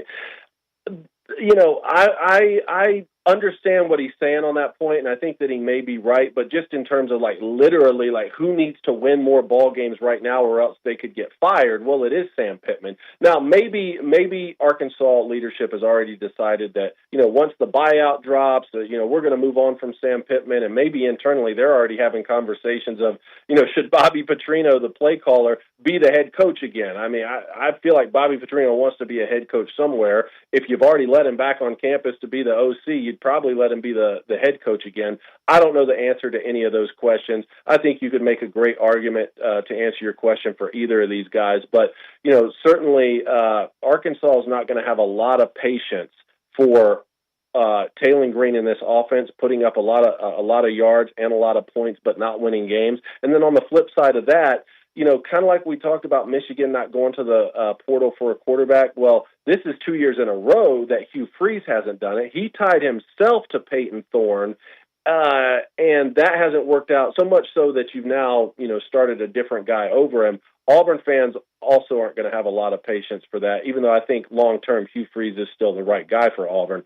So it makes this weekend's matchup particularly interesting. Maybe not a lot of implications for the college football playoff, but you know what? That's not what Saturdays in the fall are for. We want to see Auburn and Arkansas play each other, even if they don't go to the SEC championship, even if they don't go to the college football playoff. This Saturday still means a lot for the programs that are playing in the game. It sure does. It matters. For sure. 100%. Last thing for you real quick. What do you expect in this game between Tennessee and Oklahoma? Well, that's what I was saying. I think Brent Venables at Oklahoma will come in with the best possible plan you can have against Tennessee, right? And they're so hard to scheme against because they're so efficient in every area on offense. So, I mean, if you want to load the box, they're spitting it out in the RPO game. If you want to leverage out wide, they're going to hand the football off to Sampson and some of these other guys. If you want to go heavy personnel in there, they're taking double move shots down the field and hitting them. If you want to go light personnel, then all of a sudden they have the quarterback run game with Nico, which they really haven't even unveiled that much, and that doesn't say anything about his ability to scramble should he find himself in a tight pocket on true drop back plays. So Tennessee has every weapon at their disposal, and the biggest thing they have, too, is they have a legitimate defense now. That defense is getting off the ball so well, and being good on defense now for Tennessee, it allows that offense not to panic the first time they go 3 and out. I mean, let's say Brent Venables comes in with a good plan and Tennessee goes 3 and out the first 2 times. They don't have to panic now because they don't have a defense that's giving up a ton of yards and a lot of points. So I like Tennessee in this game. Like I said, Brent Venables is going to come in with the best possible plan you can have. Coming in with a plan and executing a plan are obviously 2 different things. The question is, how much can they make the young quarterback Nico panic in the pocket? Can they turn him over? NC State was able to turn him over twice, but even then the guy was as cool and poised as you could possibly be back there. I think Tennessee is for real, guys. I really do, and not to say that Oklahoma isn't. I just think Oklahoma's going to have to they're going to have a lot of Kentucky in them for last week, right? They're going to have to be in position on run fits every play. They're going to have to open field tackle on the perimeter every play. And that's hard to do over 60 minutes against this style that Josh Heupel is using with, just turbo, up-tempo all the time, catch you in base. You can't sub your defensive players. That's hard to defend against. But look, get a couple 3 and outs, make Tennessee punt you the football, maybe even turn them over a couple times. Find yourself in the ball game late, then you're going to have a chance, especially in that environment, because I know they're going to be rocking in Norman. David, real quick, we're close to having to get out, but tell me this. It's next week. Both teams are in open date this week. It really starts today. 10 days to the biggest game of the year in college football so far, with Georgia going to Tuscaloosa. If you could have unfettered access, go anywhere you wanted to go, which building would you most want to be in leading up to kickoff a week from Saturday? Georgia's building or Bama's building? Well, I definitely want to be in Georgia's building leading up to this game after that performance against Kentucky. And if you're Alabama, aren't you just wishing aren't you just wishing that Georgia had blown Kentucky out on the road and looked great doing it? Yeah. Because as if Kirby Smart needs any more fodder, right? I mean, he told a group of national championship winners that they're going to go 7-5 the next year, and then they go back to back. So I would Nobody love to believe be. that. Yeah. I'd love to be in. I'd love to be in that meeting room for sure. But boys, I'm going to disagree for this reason. I would want to be in Tell me. DeBoer's building because I think I know what Kirby's building is like. It's like the Bama building. It's like his Georgia building. I don't know what DeBoer's building's like leading up to that big game because I've never had any real access to him. Yeah, well, I'd like to spend a little bit of time in both of them, to be honest. And not only will this be the biggest game of the season, and look, will it be the best football game? I don't know. I mean, sometimes the best football game of the weekend is at the FCS level, right? Like just in terms of the closeness of the game and playing to triple overtime. I don't know, how this one's going to play out. But in terms of like what we're getting, before the game is played, not only is it going to be one of the biggest matchups of the season, but really of the last 10 years, because with no divisions now in the SEC, getting to see Georgia go on the road and play Alabama in Tuscaloosa, that's way different to me than meeting up in Atlanta in the SEC championship game. Getting to see these two programs meet up, and hopefully, we'll see them return the favor, and Alabama goes to Athens here either next year or the year after. But that to me is what college football is all about. We're going to take our show, Crane & Company, there. We're going to be live streaming the game from Innisfree. We're going to have big announcements coming out throughout the week. But, yeah, man, we can't wait for that one. All right, that will be a ton of fun. But, David, as always, thank you so much for joining us, and we'll do it again next week. Thanks so much for having me. Thanks, David. Thank you. David Cohn with us from Crane & Company. He co-hosts with Jake Crane. You hear Jake every Monday, starting the week off with John Harden during the happy hours. Every Monday, Jake Crane starts it off, and David with us every Wednesday. And that's next week, Bama and OU. This week, still a lot of good games. David was on our Sissy's Log Cabin guest line at 901-360-8255. Sissy's Log Cabin, the official jeweler of the hometown Grizzlies. And great sponsor of the Memphis Tigers, supporter of Tigers athletics, part of the fabric of our community, and we're getting ready to get back to FedEx Forum, where they also are sponsors of the Floor Seat Lounge. You go to Grizzlies games there, you can see all that beautiful jewelry on display in display cases there at FedEx Forum. The great location at 4542 Poplar at Poplar and Perkins in Laurelwood, 9,000 square feet with expanded lines for Rolex, Cartier, diamonds, and more. Since 1970, with locations across Arkansas and Tennessee, they offer a selection of diamonds, estate jewelry, and fine gifts. I'm ready to get back to FedEx Forum, and we're going to be there soon. We're going to be there for Tigers in North Carolina, even before the Grizzlies play. Official jeweler for the Memphis Grizzlies and FedEx Forum with the Floor Seat Lounge. Unsurpassed value, exceptional service, expansive selection, and an extraordinary shopping experience, because life's too short for ordinary jewelry. Well, let's get to another break when we come back. Middle of the week, so let's take an early look at the college football lines, what Vegas thinks about the biggest games this week, and we'll do that next on Sports Time.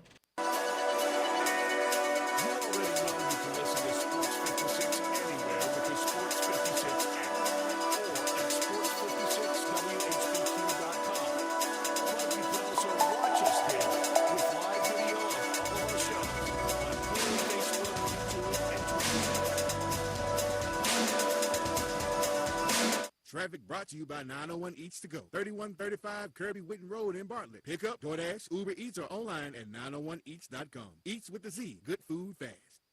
Get your tailgate season going now and win a free tailgate package from Buster's Butcher. Stop in Buster's Butcher, 199 South Highland Street, and register to win an Ice Mule Cooler, 4 Yeti coasters, a $200 gift certificate, and some Buster's branded swag. Tailgate package valued at $500, no purchase necessary, 1 entry per person. Winner drawn 10 a.m. October 1st. Buster's Butcher offering the finest selection of curated meats, cheeses, prepared foods, and more. Learn more at bustersbutcher.com. Looking for an engagement ring that will really knock her socks off? You need to be at Genesis Diamonds. It's such a privilege at Genesis Diamonds for us to work with the world's finest designers, to be able to offer brands like Tacori and Verragio, and we're excited to be able to give you some incredible discount. Genesis Vice President David Cooper, the craftsmanship, the detail, the quality, the individuality is bar none better than anything else. Genesis has been selected as an exclusive provider for every type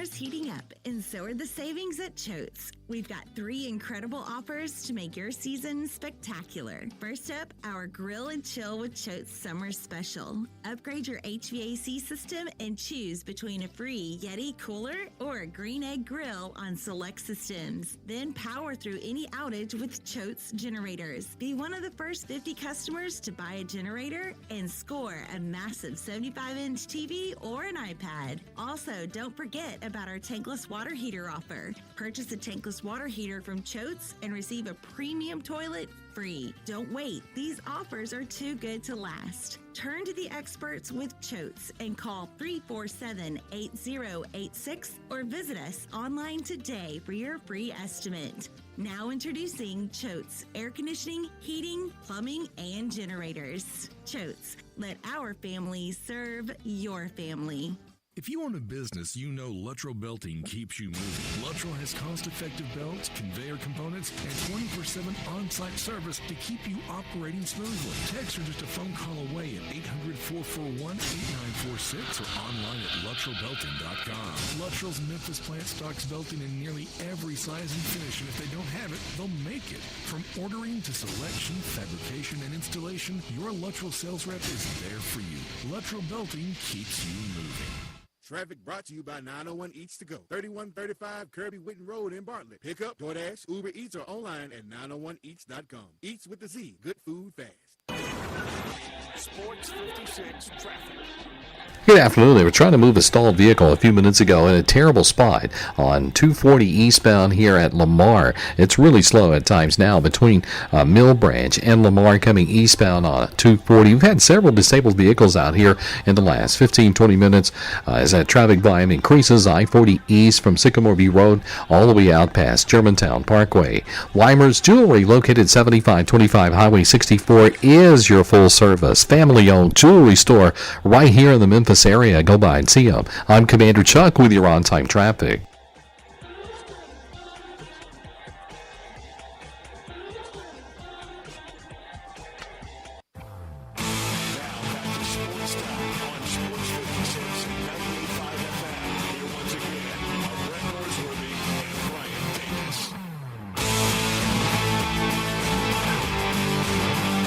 Well, it's a busy weekend in college football, so we got to take a look at some of the early lines. It's not too early, but middle of the week. What does Vegas think about some of these big-time games over the weekend? Let's start with the Memphis Tigers as they're back on the road up in Annapolis, Maryland against Navy. Coming off that win against Florida State, they're a 9.5-point favorite over the Midshipmen. That total sitting at 50.5, so Tigers on the road, nearly double-digit favorites over Navy.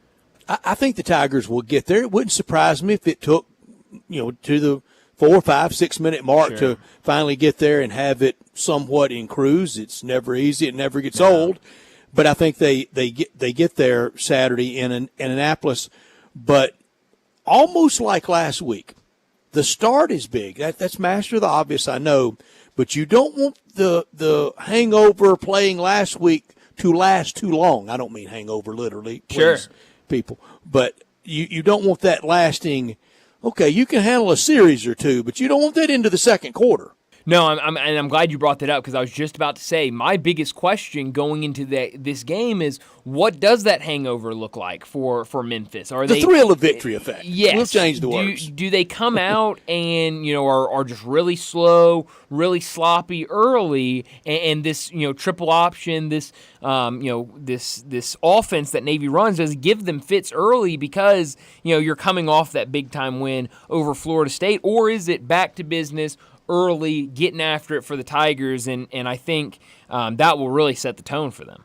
A couple of more in the AAC to watch closely. Tulane 1-2. When was the last time Tulane was under 500? It's been a while. They're a good 1-2 team.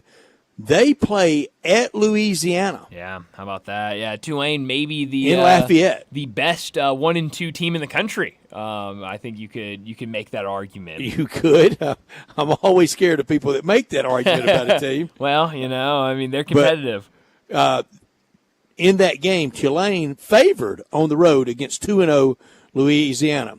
Rice and Army. We didn't talk about Army as one of those that we need maybe nicked up along the way. The Tigers do not play Army, but Army plays Saturday at home at Mikey Stadium, 6-point favorite over Rice. Rice could put a little fear in them. We mentioned East Carolina at Liberty. Liberty a 6-point favorite and 3-0.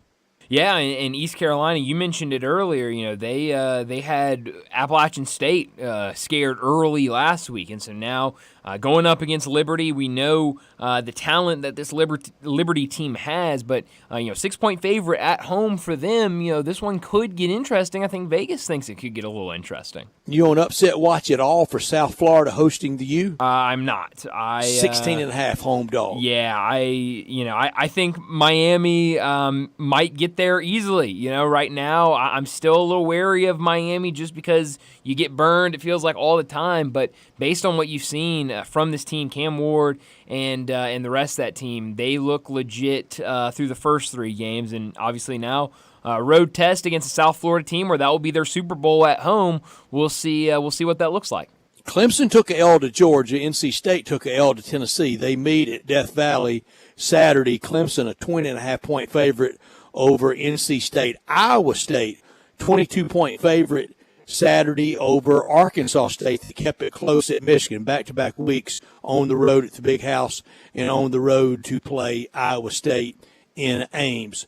USC Michigan. David Cohn mentioned that game. His alma mater, Michigan, at home, but underdog to USC. USC a 5-point favorite. Yeah, USC on the road in their first Big Ten game, a 5-point favorite. They've looked good through their first 2 games, and now we'll see. What does Michigan look like? We talked about it with David Cohn. This move that they're making at the quarterback position. How much does this affect their game plan? And so a little interesting. USC making the travel, but still a significant favorite on the road. Also on Saturday afternoon, Utah at Oklahoma State.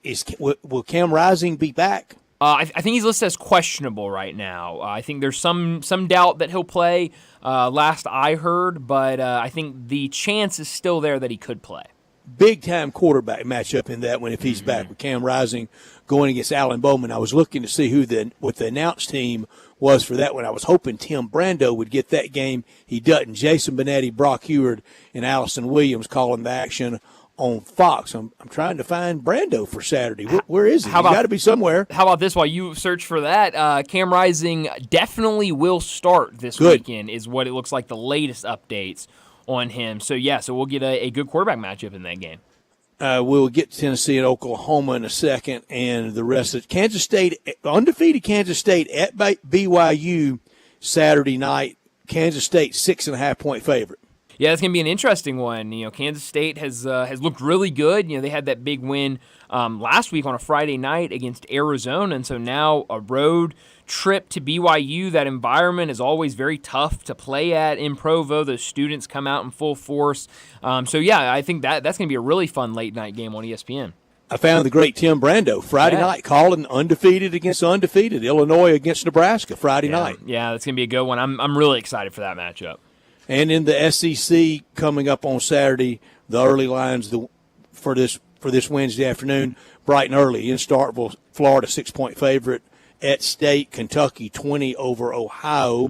LSU afternoon game at Tiger Stadium, 24 over UCLA, their second meeting ever. Down on the Plains, Auburn 3-point favorite over Arkansas. The all gold and black matchup in Columbia, Missouri. Mizzou 20-point favorite over Vandy. Tennessee 7 on the road over Oklahoma. Boy, Vegas caught up with the Tennessee love, didn't they? Oh, man, they sure did. And, the way you listen to a lot of people talk about this Tennessee team, it feels like a lot of people are going to be betting on the Vols to cover that 7-point spread, even though they're on the road against this Oklahoma team. I mean, I don't know anybody that has watched Tennessee play this year and has not come away impressed. Did they catch up with the over and under? It's at 57.5. That seems a little slim. It does seem a little low. I mean, you would definitely think when you got a team like Tennessee that can definitely put points up at any point, that would certainly be in the 60s. But maybe they're betting on this Oklahoma defense, maybe making it a little difficult for Tennessee. Boy, these next 3 are some whopping spreads. A&M 23 over Bowling Green, South Carolina 28 over Akron. Ole Miss 35 over Georgia Southern, and Texas 44.5 over undefeated UL Monroe. How about that? I mean, yeah, those are some big-time numbers, and at this point, when you look at those teams, Texas A&M, I think, is a good team, and Bowling Green is not. Ole Miss has looked really, really good to start the season, so I'm not surprised they're favored by so much. And then Texas, what they've done, through 3 games, and then to be able to just plug in your backup quarterback and him just works so seamlessly. 44.5 is a lot of points, but if any team's going to get it, it's this Texas team. It has seemed different on Saturday afternoon these first 3 weeks at 2:30 Central Time, turning on CBS and the SEC not being there. We knew they were moving, and the SEC TV ratings numbers are great, but that window has been getting beat by the night window on ESPN or ABC. And, forever, CBS 2:30, that was kind of the magic time for a lot of college football fans. Well, this Saturday at 2:30, Brad Nessler, Gary Danielson, and Jenny Dale in Ann Arbor covering USC and Michigan. Yeah, how about It'll that? really feel different. It will definitely feel different. What are they doing on the SEC show? Yes, for a lot of different reasons, it will feel different. This is supposed to be SEC. 2, why are they calling this a conference game between Michigan and USC? I mean, if you woke up from a coma on Saturday at 2:30 and you flip on that game, man, you got a lot of questions to be asking. Man, I was in the deep one, wasn't I? Yes, no, you got a lot of explaining to do for that. But no, it's definitely been weird. And now ABC, and they've got things the new change. Things definitely change. And you got the new score bug for the 2:30 games on ABC. So it's been fun, but it's definitely these first couple of weeks it's been some adjusting for sure. UCLA and LSU 2:30 kick in Baton Rouge. Joe Tess, Jesse Palmer, Katie George, the crew for that one. Yeah, so that will be a lot of fun for that one. We'll see what UCLA can do against this LSU team. LSU getting both the LA schools this year, in USC and UCLA. But let's go ahead and get to another break, and when we come back, it'll be time for Big Number of the Day. Start your day with Sports 56 Mornings with Greg Gaston and Eli Savoy. Weekday mornings from 7 to 10, right here on Sports 56 and 98.5 FM. Spencer here with ATC Fitness. There's no better time of the year than now. Football and fitness go hand in hand in the fall. And with individual screens on each piece of cardio and multiple big screens throughout the rest of the club, you'll never miss a bit of the action watching your favorite team. ATC Fitness continues to be the Mid-South's choice for fitness, family-owned for 30 years, and proud supporters of Coach Silverfield and the Memphis Tigers. Join online at atcfitness.com. ATC Fitness. Exercise your right to look good. All 650 acquisition fee, 20,000 miles per year, 20 cents excess mileage, Forte, RE 794, 626, MSRP 21,820, Telluride RG 543,666, MSRP 39,835, Sportage S734,0278, MSRP 29,135, includes all rebates and incentives, PF 695, includes tax, title, and license, must finance through Hyundai with approved credit, valid through 9/30/24, dealers.com. Hey, Jeff Allen, I hear it's a family affair over there in Gossett Kia, South Mount Moriah. Yep, we've got something for everyone. 41 MPG Highway and a 2024 Kia Forte LXS, $199 a month, $37.99 due at signing. 2025 Kia Sportage, $269 per month, $34.99 due at signing. And a 2024 Kia Telluride S front-wheel drive, $359 per month, $39.99 due at signing. And a 2024 Kia EV9 Lite rear-wheel drive has 0% for 72 months available. You haven't heard 0% in a long time. Plus, all those bad boys come with a 10-year, 100,000-mile powertrain limited warranty. So whether you live in Horn Lake, South Haven, Olive Branch, or Memphis, you'll be happy at Gossett Kia on Mount Moriah. All right, when it comes to getting life insurance for your family, a lot of excuses can get in the way. But ask yourself this: if something were to happen to me, who would pay the mortgage, the kids' education, and the other bills? Then forget the excuses and check out Ethos Life, the online, easy way to get life insurance in 10 minutes. Ethos has rates that you can afford, like a $500,000 policy for a 40-year-old male starting at $1 a day or $30 a month, with a few health questions and no medical exam. Get your free quote right now at checkethos.com. That's checkethos.com. Not available in all states. Rates do vary. Hi, this is Troy Fiveash, owner of Fiveash Roofing. In these uncertain economic times, there are so many things as a contractor and a business owner that I cannot control. The rising cost of materials, not to mention fuel and transportation costs. In the last 2 years, shingle prices have almost doubled, and commercial materials have doubled. And I don't have to tell you what fuel costs these days. But you know what I can control? How much markup I put on a project. I have always prided myself in knowing I never gouge a customer. But in an effort to ensure my crews have work and my customers are being treated fairly, I have lowered my profit margin, hoping to give you a price you can live with and keeping my crews busy. So if you need a roof or gutters, please give us a call. 5 Roofing, fair, honest, and ethical. 5 Roofing, a proud sponsor of Tiger Athletics and a member of the Tigers home team. 367-0050 or memphisroofer.com. 367-0050 or memphisroofer.com.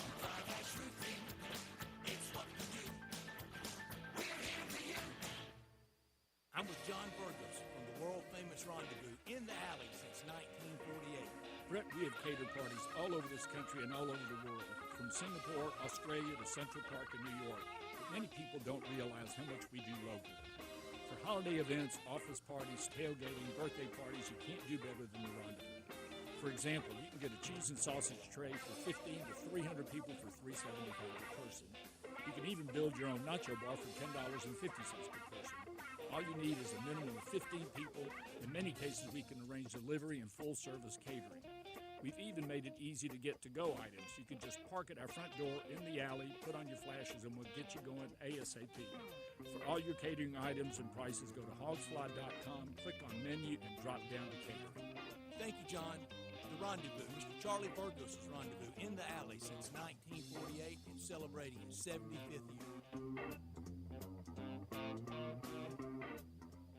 Do you know one of the best things you can do for your employees or family's health? Provide Arctic Clear bottled water. Arctic Clear bottled water is your locally owned and operated bottled water provider. Arctic Clear is 100% natural spring water with free delivery and setup, dependable service, and no long-term contracts. What an easy choice. Call Jeff Manus today, 901-382-2363, or visit arctic-clear.com. Arctic Clear bottled water. Call now, 382-2363. That's 382-2363. Now back to Sports Time on Sports 56 and 98.5 FM. Here once again are Brett Norsworthy and Brian Davis.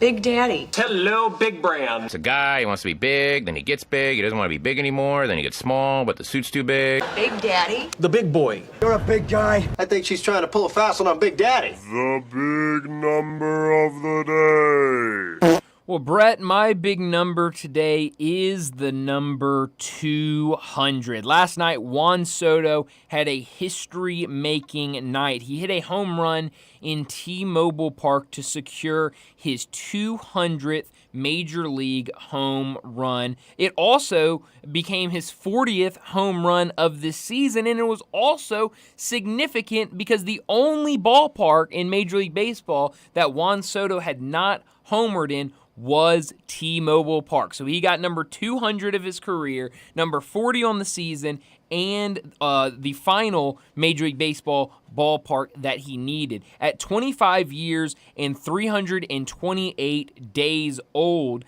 Soto became the 7th youngest player in Major League Baseball to hit 200 home runs. With his 40th home run, him and Aaron Judge also became the 3rd Yankees duo ever to hit 40-plus home runs in a season. The last duo to do it was Roger Maris and Mickey Mantle. They did it in 1961. The only other duo to do that for the Yankees was Babe Ruth and Lou Gehrig, who did it in 1927, 1930, and 1931. So yes, Juan Soto and Aaron Judge joined a good list of names. Now, if you want to know about the homers in every ballpark, he became the 3rd active player to homer in all 30 ballparks, joining Manny Machado and Giancarlo Stanton, another one of his teammates. That is a great number. Thank you. Mantle and Maris did it in 61, 61 and 61 for Roger Maris. So, by the way, Mickey Mantle had 54. How about that? That's incredible. Yeah. And then back to Ruth and Gary. Great big how about number. that? And they did it, 3 times? That's incredible.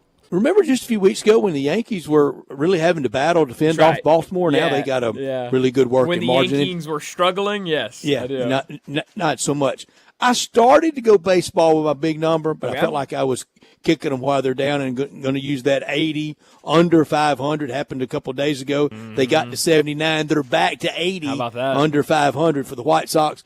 But I'll go with college football, and I mentioned at CBS with Brad Nessler and Gary Danielson calling the action of USC visiting the Big House, play Michigan. I'm gonna miss not seeing Brad Nessler and Gary Danielson around in SEC, and their great producer Craig Silver. I know he's calling up all the shots from the truck. But my big number is 11. This will be the 11th time Michigan and USC have faced each other, and I was digging today to see if they've ever played in the regular season, or was it all Rose Bowls or bowl games? No, they played in back-to-back years regular season, 57 and 58. How about that? The rest of them have all been Rose Bowls, because when I hear those two teams, I hear Kurt Gowdy and Keith Jackson, either one, or maybe Dick Enberg calling a Rose Bowl game. But big number 11 for the 11th meeting with Michigan and USC. Well, 57 and 58. Everybody remembers that like it was yesterday. I didn't have that one at the tip of the tongue. No. Understandably so. I was having to dig for that one. Yes, absolutely. But no, I mean, that's going to be a really interesting game and very significant. I mean, we've already mentioned it. USC's first Big Ten game as a member in football. And they go up against Michigan, the defending champs, and now Michigan has that's questions. an initiation, isn't it? I mean, it certainly is. And then you look at Michigan, and they have questions to be answered at the quarterback position, and really, what is this team going to be this week or this year? So I'm really excited for that matchup. Magic number hit for the Brewers today. They wrap up the National League Central. Yeah, and so they needed either a win or a Cubs loss, and the Cubs got the Cub loss. Yeah, they lost earlier today. They started about 1:20 this afternoon against the Athletics. The Athletics get the win, and so big day for the Brew Crew as they clinch. Good for them. Nobody saw that coming preseason. In preseason, the Cardinal over and under in Vegas for season wins was 84.5. Yow. And I picked the Cardinals to win the National League Central, winning 84. I was close on neither. 76 and 75 for the Cardinals right now as they've got the Pirates later tonight. But no, I was reading something earlier today. I can't remember where it was from, but it was talking about the Brewers and their opportunity today to clinch that division. And whatever side it was either ESPN or CBS, maybe The Athletic, but they went through their all their baseball writers that did preseason predictions for all the different teams or the different divisions, and none of them were even close to having the Brewers anywhere near where they're at right now. And so just a tremendous job from that team and from that staff, from that front office to, even though a lot of people going into the season looked at this team on paper and said, this isn't going to be a great team, they went out there and found ways to win games, and also at the same time, this is not a very good division that they're winning. This is a division where the Cardinals are really bad. The Cubs did not live up to some They took the suspense hype. out of it. They made it a not did. good division. They definitely did, but it never felt like any of these other teams were going to show much of a pulse to give them a challenge. Feels like last night was it for Lance Lynn. Today, DL'd for the rest of the year. Probably had one more, maybe two more starts max if he were okay. And the handshakes in the dugout and even post-game on Valley's Midwest on the Cardinals post-game show, it felt like retirement and goodbye for Lance Lynn. I say good Cardinal, great Cardinal. Certainly, 100%. And you brought up some good numbers yesterday when we were talking about Certainly him. not Baseball Hall of Fame. No. I don't even think Cardinal Hall of Fame, but still a really player that will maybe remembered fondly. 100%. And you're right. I mean, just seeing him in the dugout, seeing him after the game, it felt like that was a goodbye from him. And certainly with this news today, will definitely probably make him think about it more if he wasn't thinking about going the retirement route. But I'm with you. I think a really, really good Cardinal. But we need to wrap up another hour and get to a break. When we come back, we're talking some UT football. Vince Ferrara from WNML in Knoxville. He'll join us right around the corner to talk UT and their big game this week against Oklahoma. We're doing that next on Sports Time.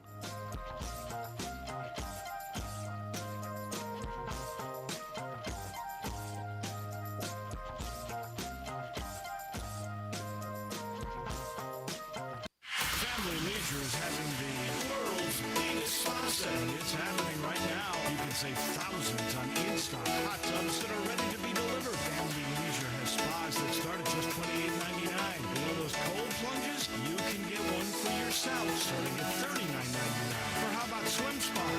start at $17,499. Plus, Family Leisure has set up special financing just for this event. Have you been sitting on the fence about an above-ground pool? Get off that fence and get to Family Leisure to take advantage of huge discounts on all their in-stock above-ground pools. And if you need some patio furniture, it's all priced to move out now. It's not too late to have some summer fun, courtesy of Family Leisure. But you better hurry up. The world's biggest sponsor might go on forever. Family Leisure. With and run at I-40. Family and fun come together. It's time to get your Kia on at Gossett Kia on the bike with 41 MPG and new 2024 Kia Forte LXS $199 a month, $37.99 to its signing. 2025 Kia Sportage $269 a month, $34.99 to its signing. And 2024 Kia Telluride S $359 a month, $39.99 to its signing. And 0% for 72 months on 2024 Kia EV9 Lite available. Plus, you always get peace of mind with Kia's 10-year, 100,000-mile powertrain limited warranty. Call Bobby J. He's ready to put you in your new Kia today. That's Gossett Kia 1900 Covington Pike or online KiaCovingtonPike.com. If you want it, we got it at Gossett Motor Cars. 50 acquisition fee, $20,000 per year, 20 cents excess mileage. Forte RE 794 626 MSRP 21820. Telluride RG 453 666 MSRP 39835. Sportage S73 40278 MSRP 29135. Includes all rebates and incentives. PF 695 includes TT&L. Must finance through Hyundai with approved credit valid through 9/30/24. Dealer stock only. Ready to take your game day or tailgating to a whole new level? The Crazy Coop on Stage Road has you covered. Whole wings, boneless wings, over 32 mouth-watering secret sauces, jalapeno cheddar, and barbecue bacon bourbon. If you have 6 people or 60, kick off your game day with Crazy Coop party packs for at home or wherever you tailgate. Special bulk prices are a touchdown for you. Visit crazycoopstage.com to customize your wings and sauces like Nashville Hot or Crazy Hot Suicide. Don't forget to add garlic parmesan fries, fried dill pickles, and refreshing carrot and celery sticks. For the full menu, visit crazycoopstage.com. Burgers, catfish fillets, nuggets, crazy kid meals. That's crazycoopstage.com. You'd be crazy to not visit the Coop. The Crazy Coop is on Stage Road west of Appling. And stay tuned for the new downtown location opening soon. Visit crazycoopstage.com.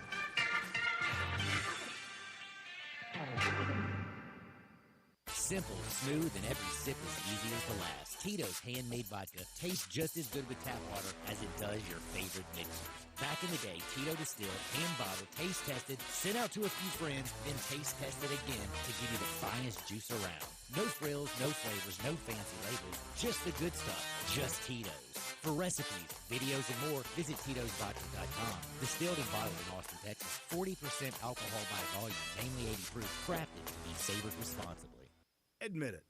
When you start thinking about tastes of Memphis, you think treats, sweets. You think Dinstall's. For 122 years now. What is that, 5 generations? When people wanted something to bring to a party that will just make everybody happy, they bring out Dinstall's. 122 years of cashew crunch, of heavenly hash, of turtlettes, of their award-winning fudge. That's worldwide. It's known that well. Then there's the milk chocolate. It all starts there. There's the double-dip peanuts. And then every fall, those famous chocolate-covered strawberries with that fondant. And they won't tell you what's in the fondant, but it makes it oh so special. And easy to get to. 5 locations. There's where they make the candies in Pleasant View. There's Germantown. There's Collierville. There's even one downtown and in my neck of the woods in Laurelwood. You know what? 122 years made in Memphis and enjoyed by the whole world. Dinstall's.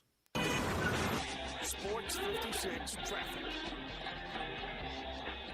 Good afternoon. Just a few minutes ago, T-Dot was up against the wall with that stalled car in a terrible spot on 240 eastbound at Lamar as traffic gets even heavier over in that side of town on 240 east from Mill Branch all the way out to 385 going outbound Billmores Parkway. Still not too bad. Headed on out towards Collierville. Watch for a little bit of radar as you head south of Memphis on 55 traveling down through certain parts of DeSoto County. Hey, don't miss the Paul Prince Party coming up September 28th at the Humane Society of Memphis and Shelby County. You get to take a tour, meet some of the animals. Log on to memphishumane.org for more details. I'm Commander Chuck with your on-time traffic. This is original sports. station. We are Sports 56, WHBQ Memphis, and W253DF Memphis. Now back to Sports Time on Sports 56 and 98.5 FM. Here once again are Brett Norsworthy and Brian Davis.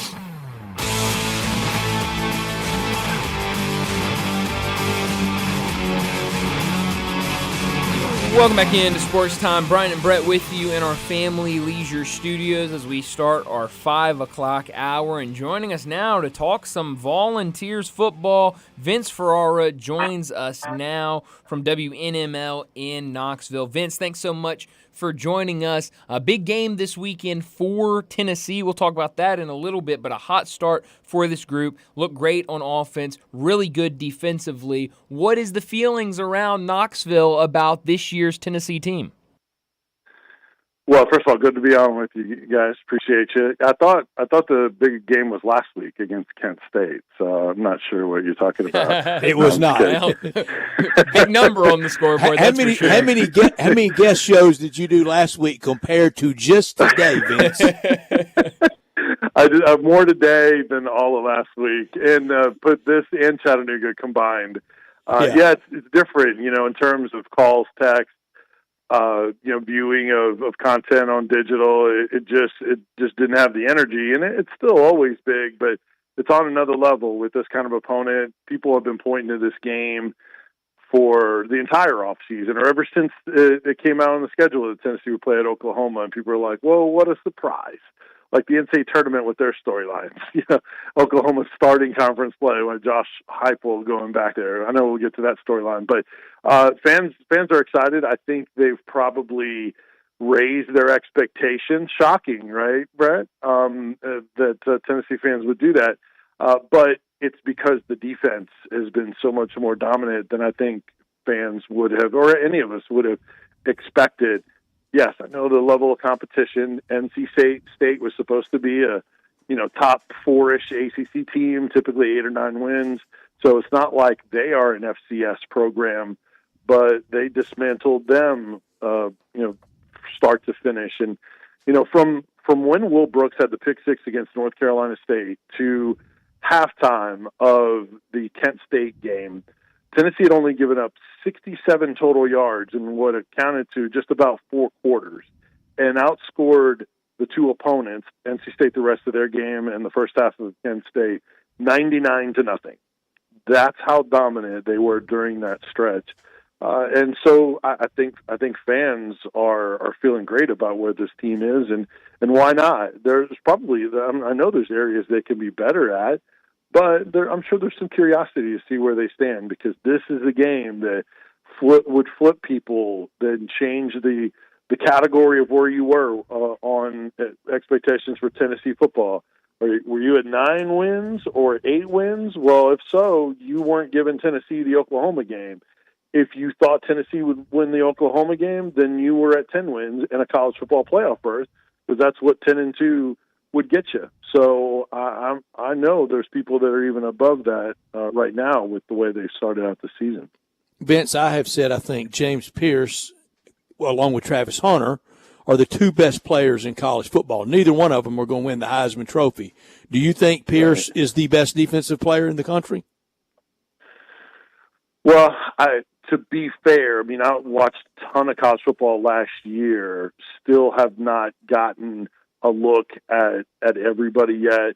I can't imagine that there's a more talented player.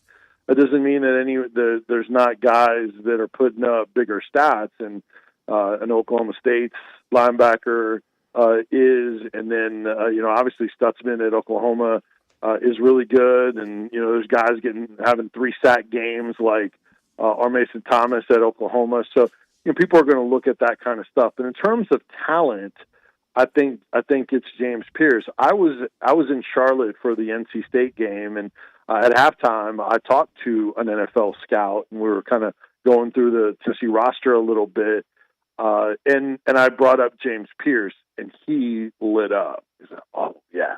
And James Pierce didn't have any stats in the first half, and for the naked eye and for fans, they're like, when's James Pierce going to come come through as if he's doing nothing out there and he's just sleepwalking. He had five quarterback hurries the other night. Just because he didn't have a sack doesn't mean he's not impacting the game. He's still getting extra blocking and double teams and things like that. So he's not worried about it right now. That scout wasn't worried about his stats, so fans shouldn't be worried about the stats either.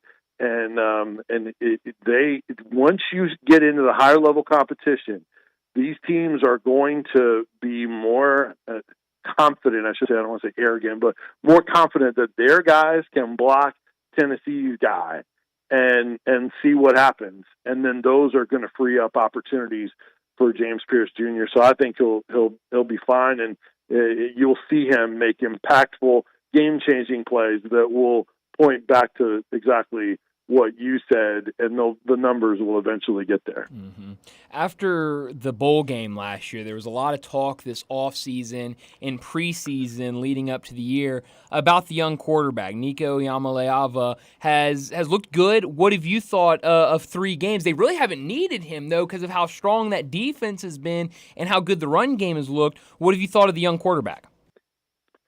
I think he's been terrific. I think he is absolutely what they needed. He is the antithesis. Really learned under Joe Milton. He is the antithesis of Joe Milton in a lot of ways. In his demeanor, his ability to run, his willingness to run, his ability to throw on the run, his accuracy down the field. The coaches trust him on a different level. They were hesitant to have him throw over the middle of the field or call things in the middle of the field. Granted, they didn't have as good a tight ends as they do this year either. They had 2 good ones, but I think their group is more solid this year, so that gives you an extra opportunity. But for at one point, he was perfect in throws over the middle of the field, and there was a lot of them. So. That's a whole, and if you can attack the middle of the field in this offense with the way they can go vertical on you outside the numbers, and then you have to still account for the run game when they're spreading you out sideline to sideline, and you can still attack the middle of the field, that really puts defenses in serious space conflict. And so it makes them that much more dangerous. And he also had some adversity in the NC State game where he threw the 2 picks. The first one was one that he forced him through a little bit high. No problem. He came over to the sideline. He told his teammates, who the players told us this, he told, look, that was my bad. We'll get it back. And they were like, dude, don't worry about it. We got you. And he was cool, poised, like nothing happened the next time out. And he was throwing over the middle. He was accurate, and he was throwing touchdowns. So he's a flatliner is what I call him in terms of his emotions. Not too high, not too low. And that was so different than what they were last year, where they're about hype, about emotion, things like that. He's businesslike. He has been. I've said that from the first day I saw him in practice. Totally different approach.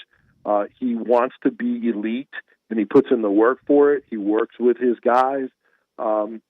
Everybody loves him. He's on point with his run game, in sync with his center Cooper Mays, who's a huge help for him also.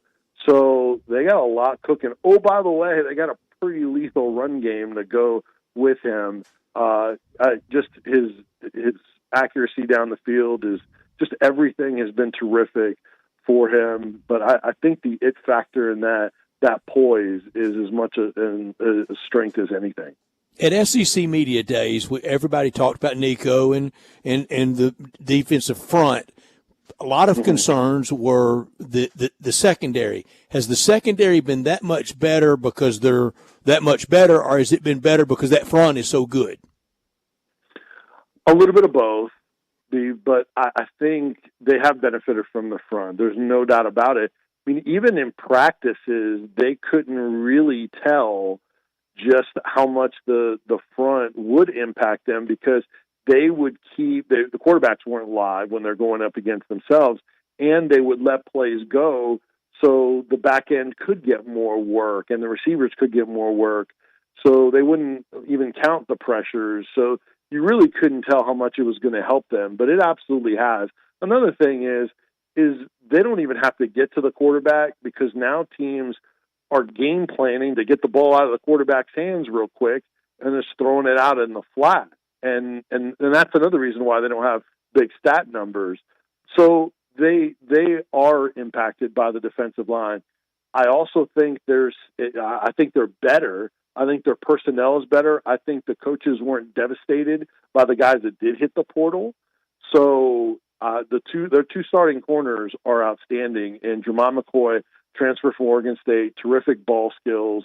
Don't have a pick yet, but it's just a matter of time. And when he gets his hands on one, he has the ability to take it to the house because he's one of their guys that they put back on punt return.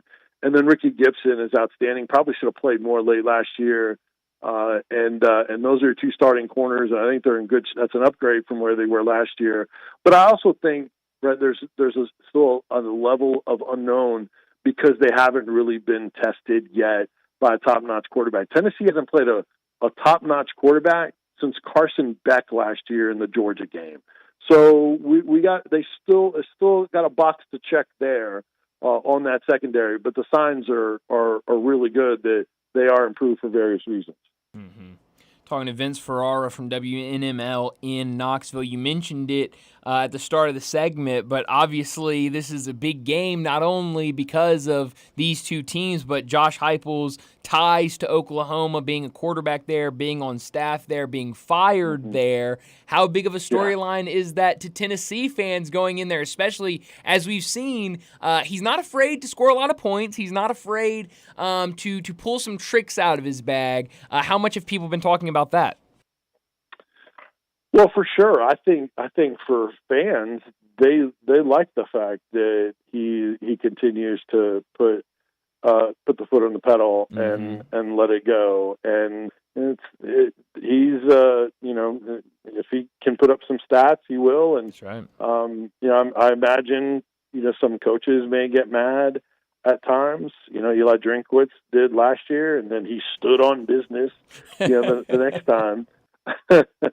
So you just that kind of stuff is going to happen, but the fans love that kind of approach. So it wouldn't surprise me if he has an opportunity to add on some points that he will. I don't think, though, because of the respect he has for Brent Venables, I don't think he's going to go over the top. Right. They say the onside kick when in the first quarter when the game was out of hand, they wanted to run what they knew they had the opportunity to. They had put it in that week, and they wanted to put it on tape. I personally, even if it's there for you, I personally would have saved that for the surprise element rather than working on it. But who knows? They may have wanted to just give Kent State a short field if they didn't recover. What's the worst they're going to do? Get the ball in the short field? So I think that was kind of perhaps maybe part of the thinking too. So look, I think it just means more for the SEC. I think that more you can put it in larger font, in bold, and a few more exclamation points after that for Josh Heupel.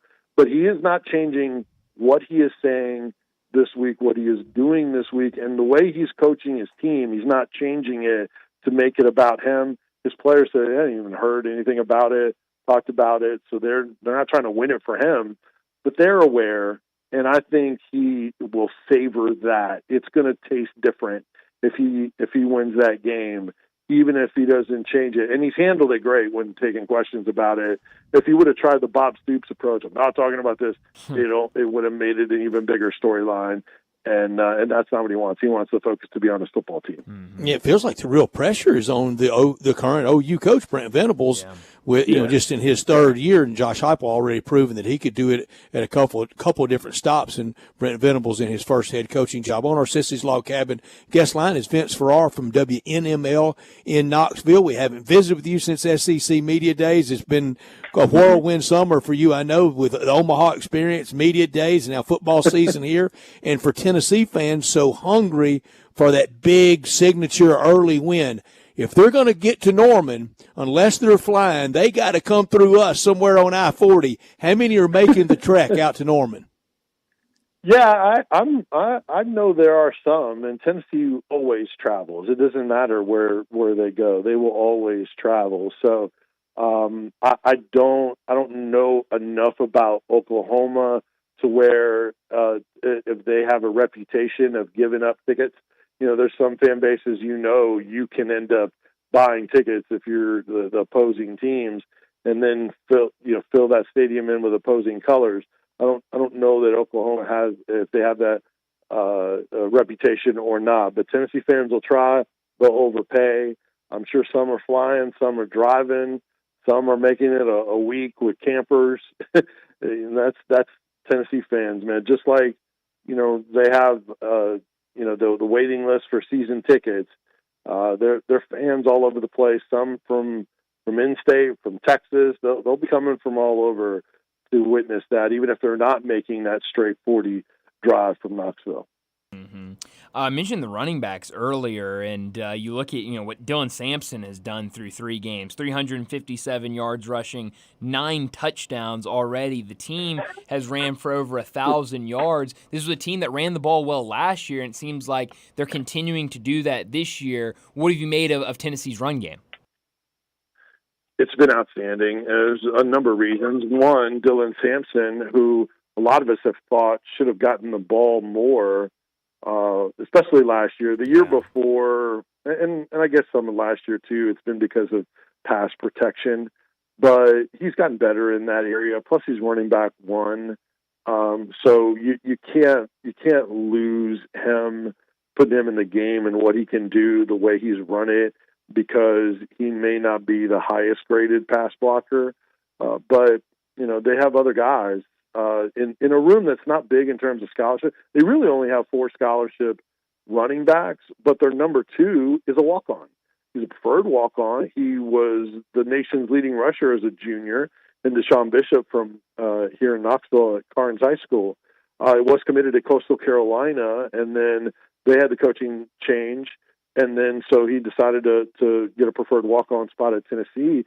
And he was banged up last year, his first year, and now this year was great again in practice. And then when he's gotten his opportunity, he's been awesome. Over 10 yards of carry for him as the number 2. Cam Seldon was supposed to be the number 2. He was really good in the bowl game, but he hasn't been able to get back healthy. And then their number 3 is a true freshman in Peyton Lewis, a high 4-star that also has been banged up, but he's gotten back, and he looked like he was shot out of a cannon when he got the ball in his hands last week. So that looks like it might be settling in their top 3. They don't have much after that, just Seldon and Khalifa Keith. But if they stay healthy, that's a pretty dynamic trio with Sampson leading the way.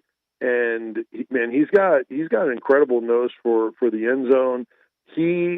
All 3 of those guys can take it to the house. They have home run ability from all 3 of those guys. Really, Jalen Wright was the main guy for that last year. And then the blocking in front of them has been great. Their run blocking has been vicious. If you've seen some of the tape on them. And then, their tight ends have really improved their run blocking. The trio, including a couple of transfers, and Holden Stays from Notre Dame and Miles Kitzelman from Alabama to go with Ethan Davis, a freak athlete in his second year who was injured a lot last year. All of them have been great in run blocking and pass catching. They all have touchdowns. And their wide receivers are all big physical guys that are willing to block, including Little Squirrel White. He's getting out there getting after it. So it's all a collective. But man, they have really run the rock. Terrific. 14 rushing touchdowns this year already. They had 23 all of last season. So my USF degree, my math from there says that they're far exceeding the pace of all of last year's total. Vince, I know fandom contentment can be really fragile, but is this about as good as it's been in a long time for Big Orange country to really be pretty satisfied and content? Oh yeah, for the athletics as a department, there's no doubt about it. Now you guys may have planned to bring it up, but the tax on the ticket prices, that's kind of stirred the bee's nest a little bit. So there's been some backlash on that, and then others are like, "Hey, we understand," but the ticket prices honestly, were Vince, already I wasn't going to ask because here's my theory on it: if you don't want to pay it, you don't have to. Well, and they're in a position of you don't have to strength. go. Tennessee is, and they know it because they're 15+ thousand in their season ticket wait list. So okay, so it's terrible that 30+ year loyal fans are now priced out and they can't afford it and they give up their season tickets. They got a long line of people waiting to jump in, and he knows it. And they specifically earmarked it for the player revenue sharing, and he thinks it's going to be closer to 30 million instead of the 22 that was mentioned in the settlement. So if you're doing it for that as opposed to somebody's bonus money or whatever, then he feels like fans will buy in for it. And there's plenty of, especially younger generation fans, that are like, I don't care, I want to win, whatever. There are enough fans to go around to where they know that if some drop off, others will slide in there. It sucks that the consumer is always the one to fit a big chunk of the bill.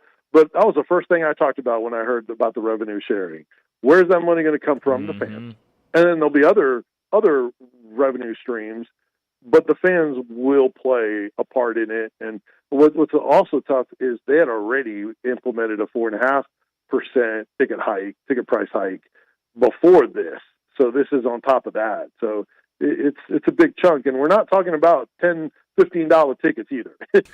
For a lot of people, they're really pouring into big money tickets that'll go up a nice chunk. But they're in a position of leverage. So here's the world we live in college athletics. Yeah, it's definitely changing, that's for sure. Well, Vince, as always, thanks so much for joining us, and we'll do it again soon.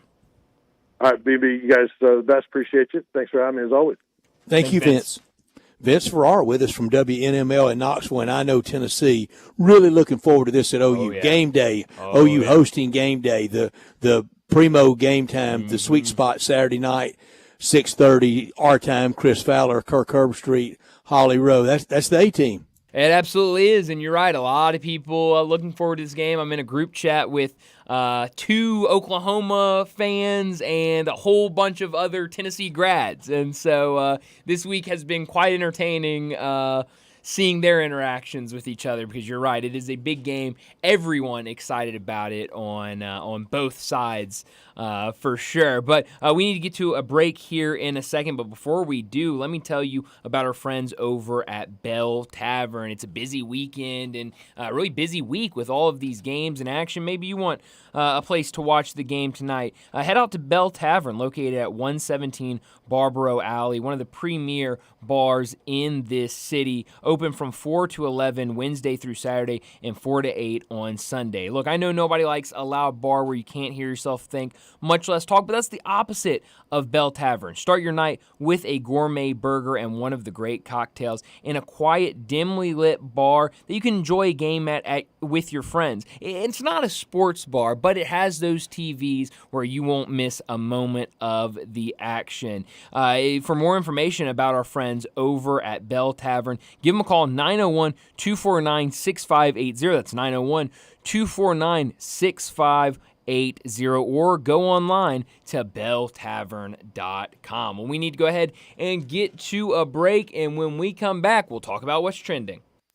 Be sure to follow us at Sports56 WHBQ on Twitter, Facebook, Instagram, and YouTube to watch live video of our shows, stay up to date with station events, and have chances to win prizes. Don't miss out on anything that's going on. Follow us at Sports56 WHBQ.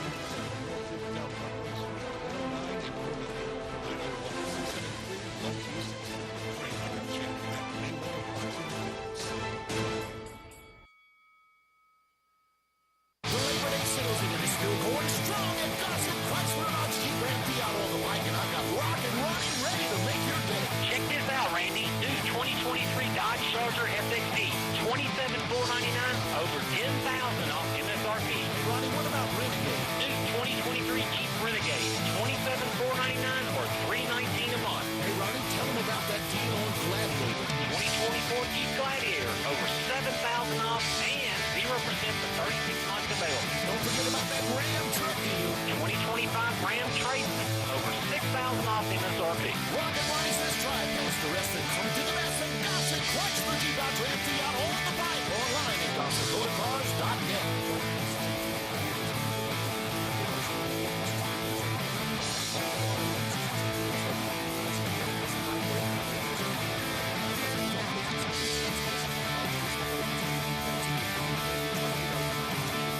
If you need glass replaced, there's only one name you need to know. Binswanger Glass, the largest full-service glass company in the U.S. They've been an industry leader for over 145 years. For all your residential, commercial, or auto glass needs, Binswanger Glass is the name you need to know. 24-hour emergency service for all commercial customers, plus a nationwide warranty on all professionally installed glass. Visit Binswanger Glass in Midtown at 340 South Hollywood, across from the Liberty Bowl. Visit binswingerglass.com. Binswanger Glass. Step up your wings game at East Coast Wings and Grill. With 60 wing flavors and 7 heat indexes, do you have what it takes to turn the heat on your wings up to insanity? East Coast Wings and Grill is family friendly with a large variety menu to satisfy the whole bunch. Sign up today for their loyalty program and taste the rewards. For every dollar you spend, you collect a point. Earn 100 points and receive a $5 reward. Next to Lowe's off Highway 64 in Bartlett, come try America's best wings at East Coast Wings and Grill. Jason's Deli. When you're dining in or picking up curbside, you can expect wholesome food and no surprises. Just delicious sandwiches, crisp salads, and quick quality meals made with the freshest ingredients and no artificial trans fats, MSG, high fructose corn syrup, or artificial colors and dyes. Around here, a lot of thought goes into what we put into our food and what we take out of it. Because you're not just taking the bite, you're getting a taste of who we are. New items are constantly being created to expand our menu for all tastes and special diets, vegan and gluten-free options available. Convenience and on-time delivery you can count on. It's just a click away at jasonsdeli.com. So whether you need to feed 5 people or 5,000, the team at Jason's Deli, they have the credentials and the commitment to keep you satisfied. Freshness is nearby at Jason's Deli, locations at Ridgeway in the Parkway Center, Poplar Highland, Germantown Road in Cordova, and Goodman Road in Highland Branch. Jason's Deli is wholesome food and no surprises. This Sports 56 traffic report is brought to you by Luttrell Belting. They keep you moving. Sports 56 traffic. Good afternoon. They're working another wreck over here near the 101 connector. This time it's 40 westbound, closer to Watkins. Again, it's got traffic a little bit slow over here as you head towards that 101 connector on 40 westbound at Watkins. It remains pretty crowded right now with a lot of volume on 40 east, passing Sycamore View Road all the way out to Germantown Parkway. Hey, Weimer's Jewelry, serving the Memphis area now for over 40 years. Check them out online or go by and see them in person at Weimer's Jewelry, 7525 Highway 64. I'm Commander Chuck with your on-time traffic.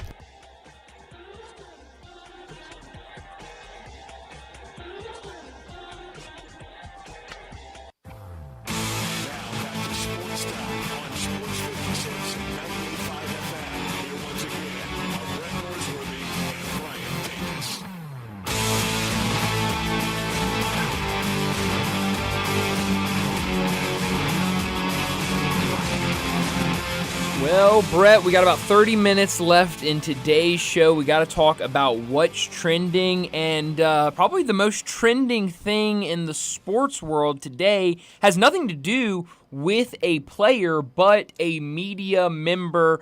Earlier this morning, Adrian Wojnarowski announced on his Twitter page a Woj bomb about Woj that he would be stepping away from his position at ESPN, his news-breaking role in the media. This was his statement that he posted earlier today. I grew up the son of a factory worker 2 miles from ESPN's campus and only ever dreamed of making a living as a sports writer.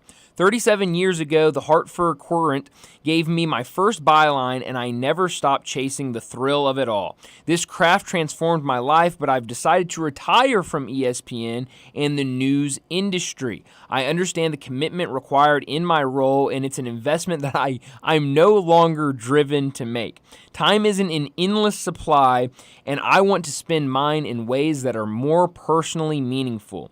I leave with overwhelming gratitude for countless mentors and colleagues, subjects and stories, readers and viewers. No one has benefited more than me from this belief, trust, and generosity of others. The past 7 years at ESPN have been a particular privilege. I'm appreciative of the company's leadership, especially Jimmy Pitaro and Christina Douglas, for the understanding and acceptance of my decision to make a life change. After all these years reporting on everyone's team, I'm headed back to my own. And then a couple minutes later, it was announced that he would become the general manager for St. Bonaventure's basketball program.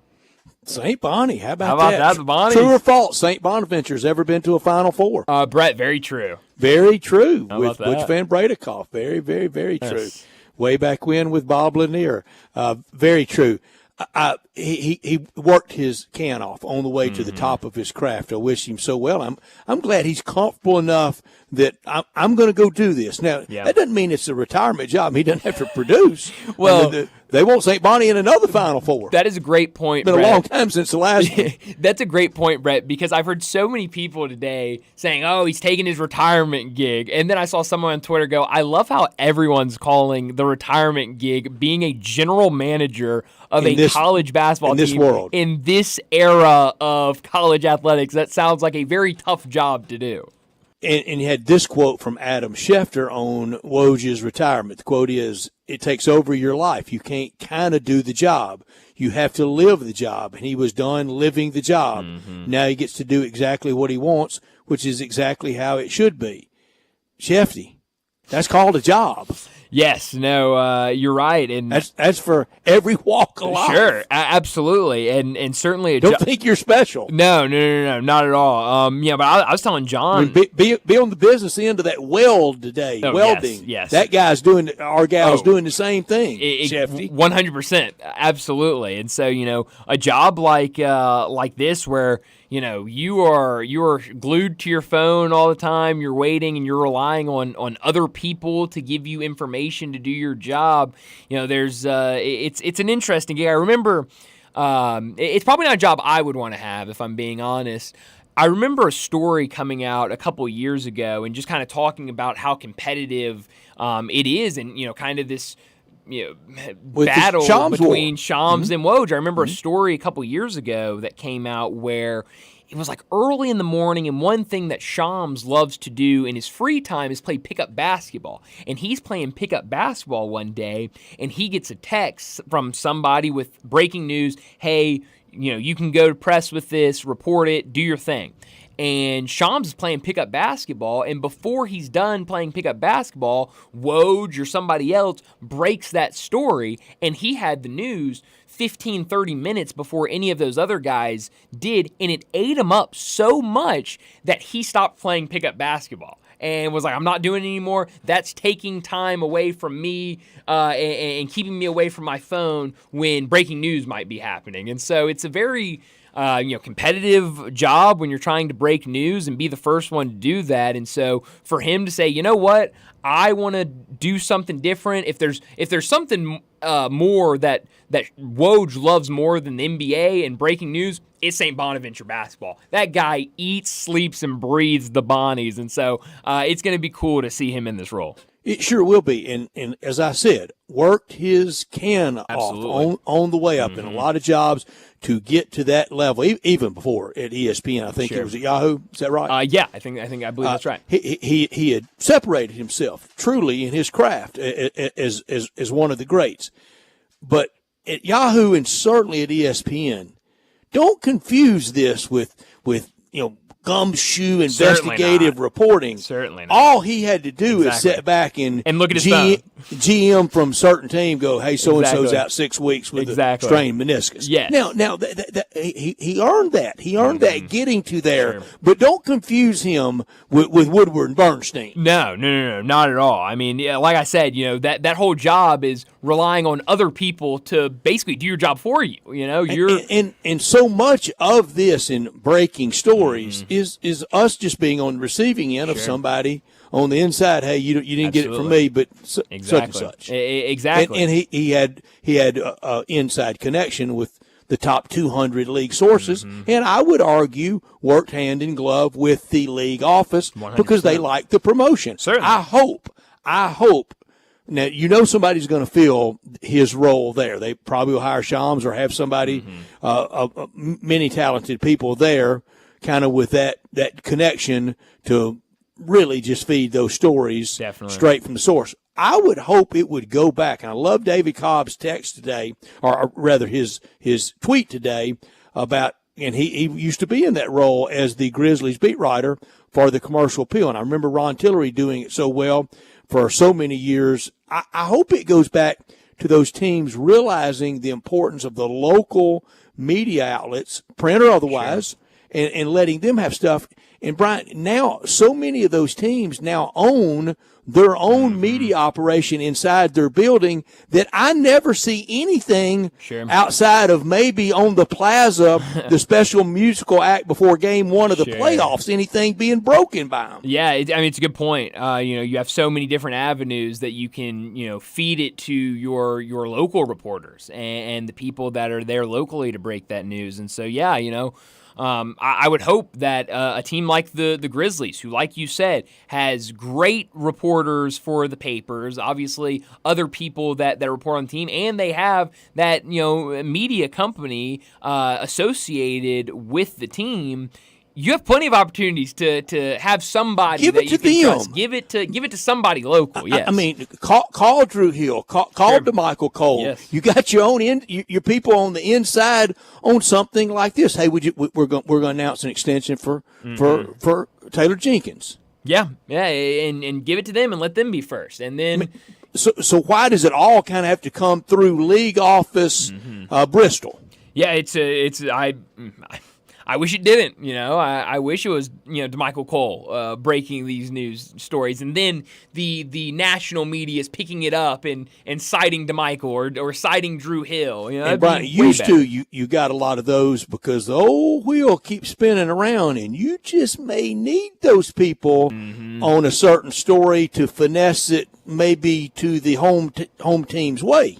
Yeah. And if I'm those guys or gals out there, and you never give me anything, and even your own media outlet, this is for any team, all 30, and your own media outlet doesn't, and it's always got to go through kind of the Woj Shams train. Well, when that story pops up, and I come to the old fork in the road, and I can either say nothing, say something nice, or claws out, then they deserve the claws out. Yeah, no, I'm with you. I'm definitely with you. And that's why I think you have to build that relationship, and you should build that relationship with your local reporters. If you're a team like the Grizzlies that have that media outlet, feed that information to them. You would way rather, if it is negative news, if it is something that, you don't want it, you'd rather it come from them. You'd rather feed that story to them than feed it to Woj or Shams or Chris Haynes at Yahoo now.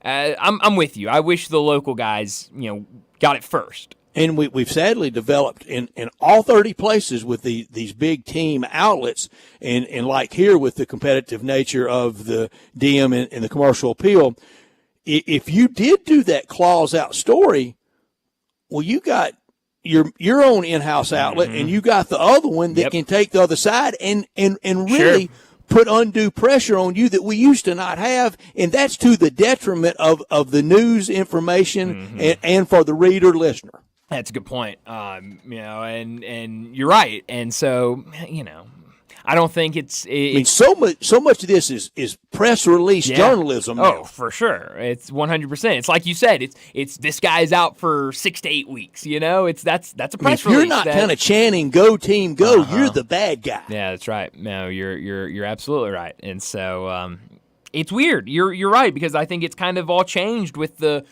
growth of the guys like Woj and Shams, and on the football side, Schefter. And honestly now, Bryant, so many colleges have their own in-house stuff that that they don't need the Clarion Ledger or the Birmingham News or the CA or the Times-Picayune or the Dallas Morning News. You name the newspaper. Sure. They don't need them anymore. We're gonna put that coat of lacquer and varnish on it how we want. You're right, and it's and then they serve it up to Pete Thamel or somebody like that, on the college who's side. never been right. Yeah, well, that's exactly. And so because you're right, especially at college, it used to be this beat writer at this local newspaper is reporting this. Let's keep an eye on it.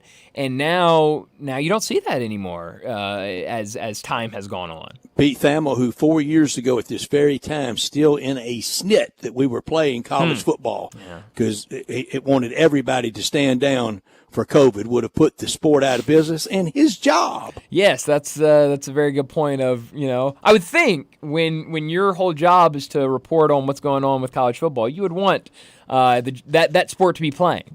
Especially when it could be completely safe and everybody could do it. It's Chevy truck season at All-Star Chevrolet in Olive Branch. Your first exit into Mississippi on Highway 78. Take Kraft Goodman Road and you're there. Let's drive to All-Star Chevy in Olive Branch where all the Chevy trucks are. Every new Silverado you're looking for. Come drive a few and pick out the one you want with financing as low as 1.9%. No payments for 90 days. That's 0 payments for 90 days. Your good credit deserves it, and you get it at All-Star just in time for tailgating this weekend or the next big road trip you're going on. All-Star Chevy, they have the best tailgating Tahoes around. If you're law enforcement, educator, military, recent grad, healthcare worker, first responder, instant $500 bonus back. Come check out the huge, and I'm talking huge, pre-owned section they have at All-Star. All the brands, Nissans, Fords, Jeeps, Toyotas, cargo vans, and a ton of pre-owned Silverados. And if you got any vehicle you want to sell, bring it to All-Star, whether you bought it there or not, and you get the most money for it today, tomorrow, into the weekend. Don't miss the Chevy truck season sale at All-Star going on right now in Olive Branch. For more information, go to allstarautogroup.com. The last thing before we get to break, for people wondering what exactly Woj's job will be as general manager at St. Bonaventure, this is what St. Bonaventure put out in their press release. His role will include, quote, managing a wide range of responsibilities, including NIL opportunities and as a liaison with collectives, transfer portal management, recruiting, family and alumni player relationships, professional player programs, and program fundraising. Sounds like a fun job and sounds like a retirement job. It sounds like a lot of work to me. So we'll see how Woj does for the Bonnies and if he can bring them some success. Let's go ahead and get to our final break of the day. When we come back, we'll wrap up today's show with Crunch Time. We are real sports talk.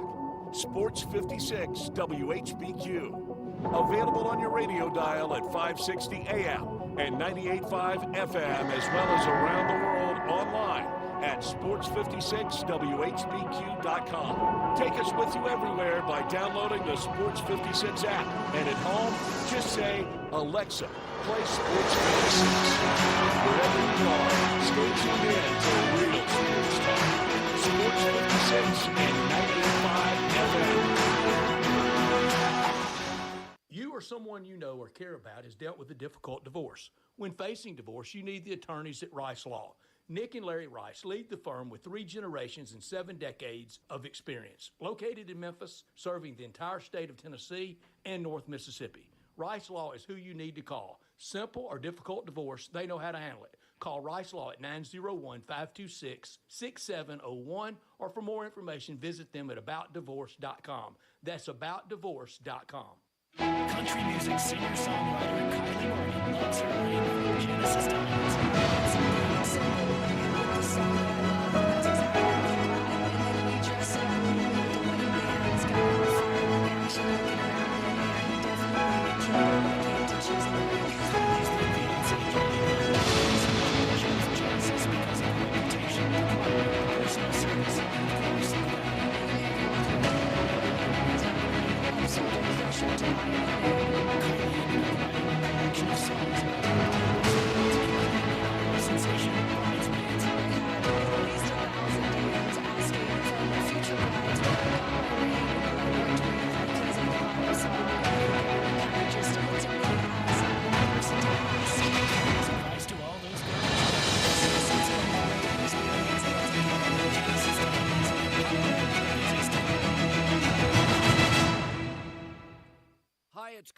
may have a pair of headphones you like, but the battery life is too short, or maybe they don't fit your ears properly. JLab is crafting headphones, earbuds, and work accessories designed for everyday use. The J-Buds Lux over-ear headphones are perfect for noise-canceling travel. I use them. Discover your perfect pair of headphones.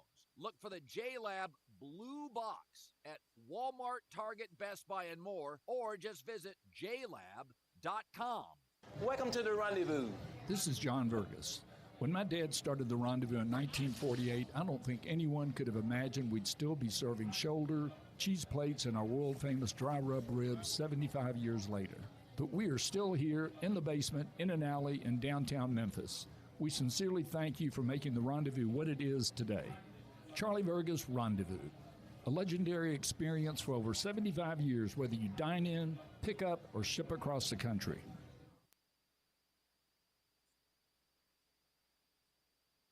Admit it.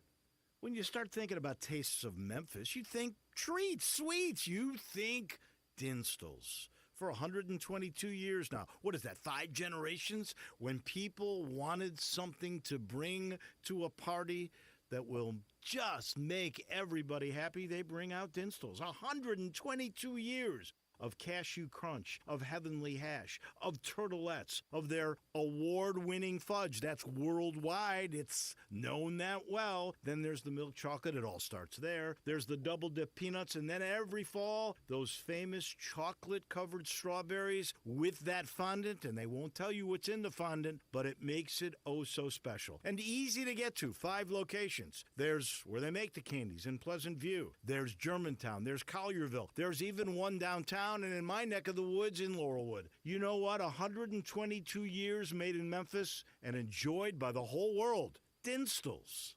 Do you know one of the best things you can do for your employees or family's health? Provide Arctic Clear bottled water. Arctic Clear bottled water is your locally owned and operated bottled water provider. Arctic Clear is 100% natural spring water with free delivery and setup, dependable service, and no long-term contracts. What an easy choice. Call Jeff Manus today at 01-382-2363 or visit arctic-clear.com. Arctic Clear bottled water. Call now 382-2363. That's 382-2363. Now back to Sportstime on Sports 56 and 98.5 FM.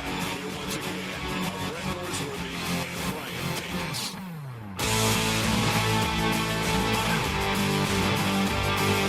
This is pretty cool, and we're just getting started, so.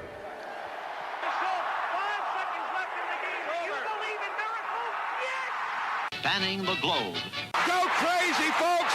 Go crazy! This is for all the biggest crunch time. You are looking live. In your life have you seen anything like that? Goodbye! Hello, Haskins. It's obviously crunch time. Hammer, nail, coffin. This baby is over.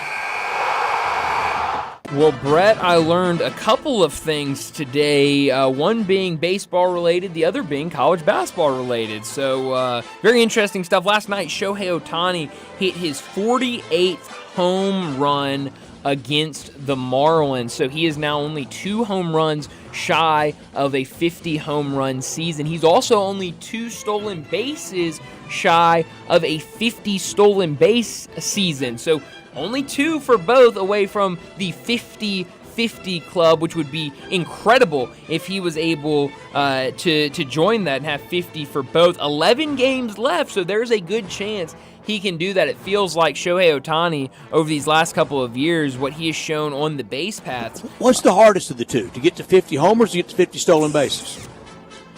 That's a great question because with Shohei... Why is it as far? Yeah, I mean, with Shohei, it seems like both are attainable. He's great at both of them, so toss-up. How about that?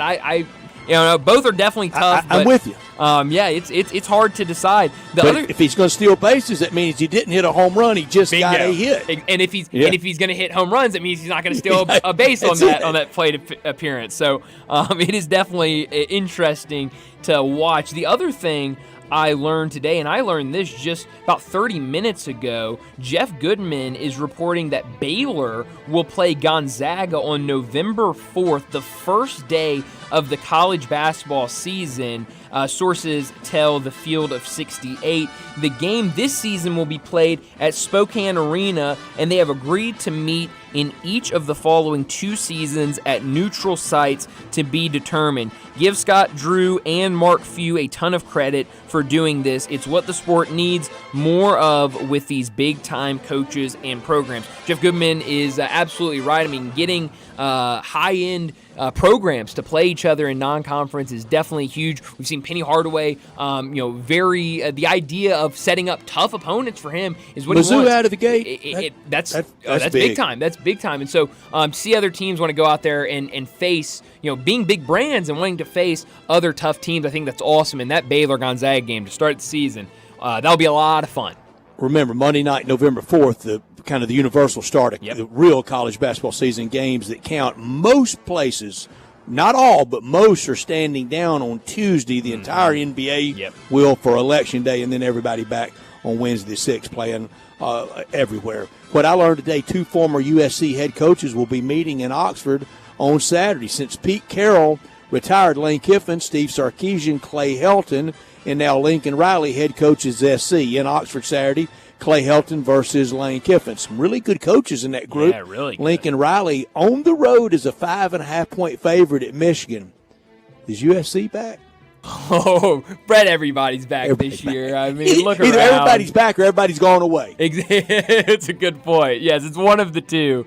But it is a good question. USC looked good in that first game against LSU.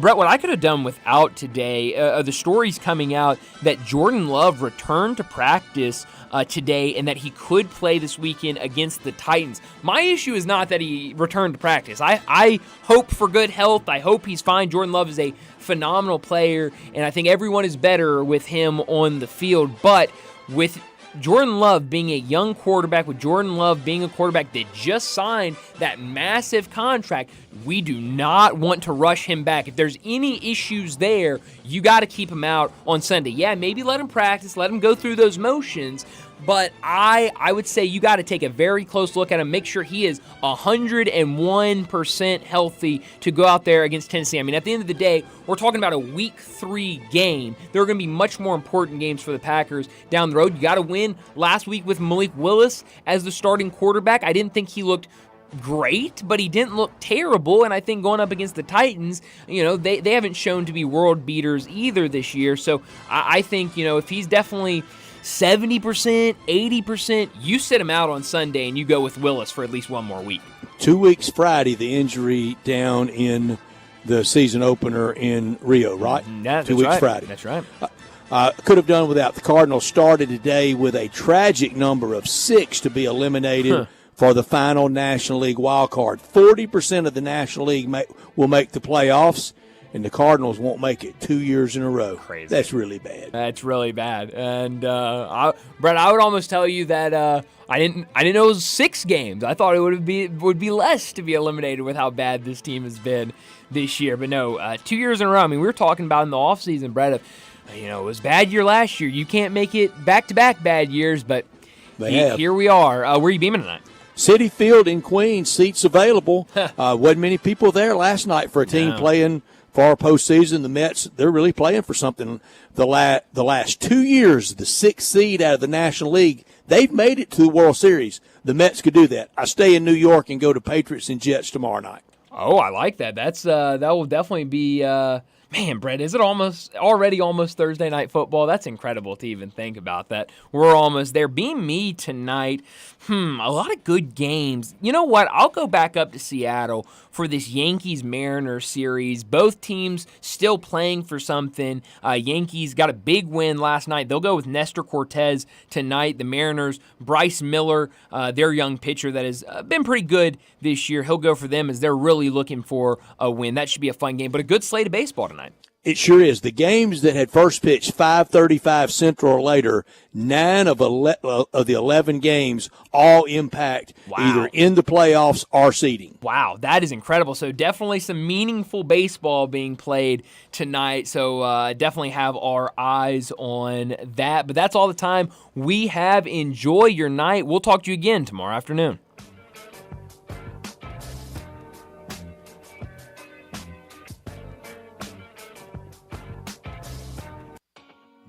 it's official.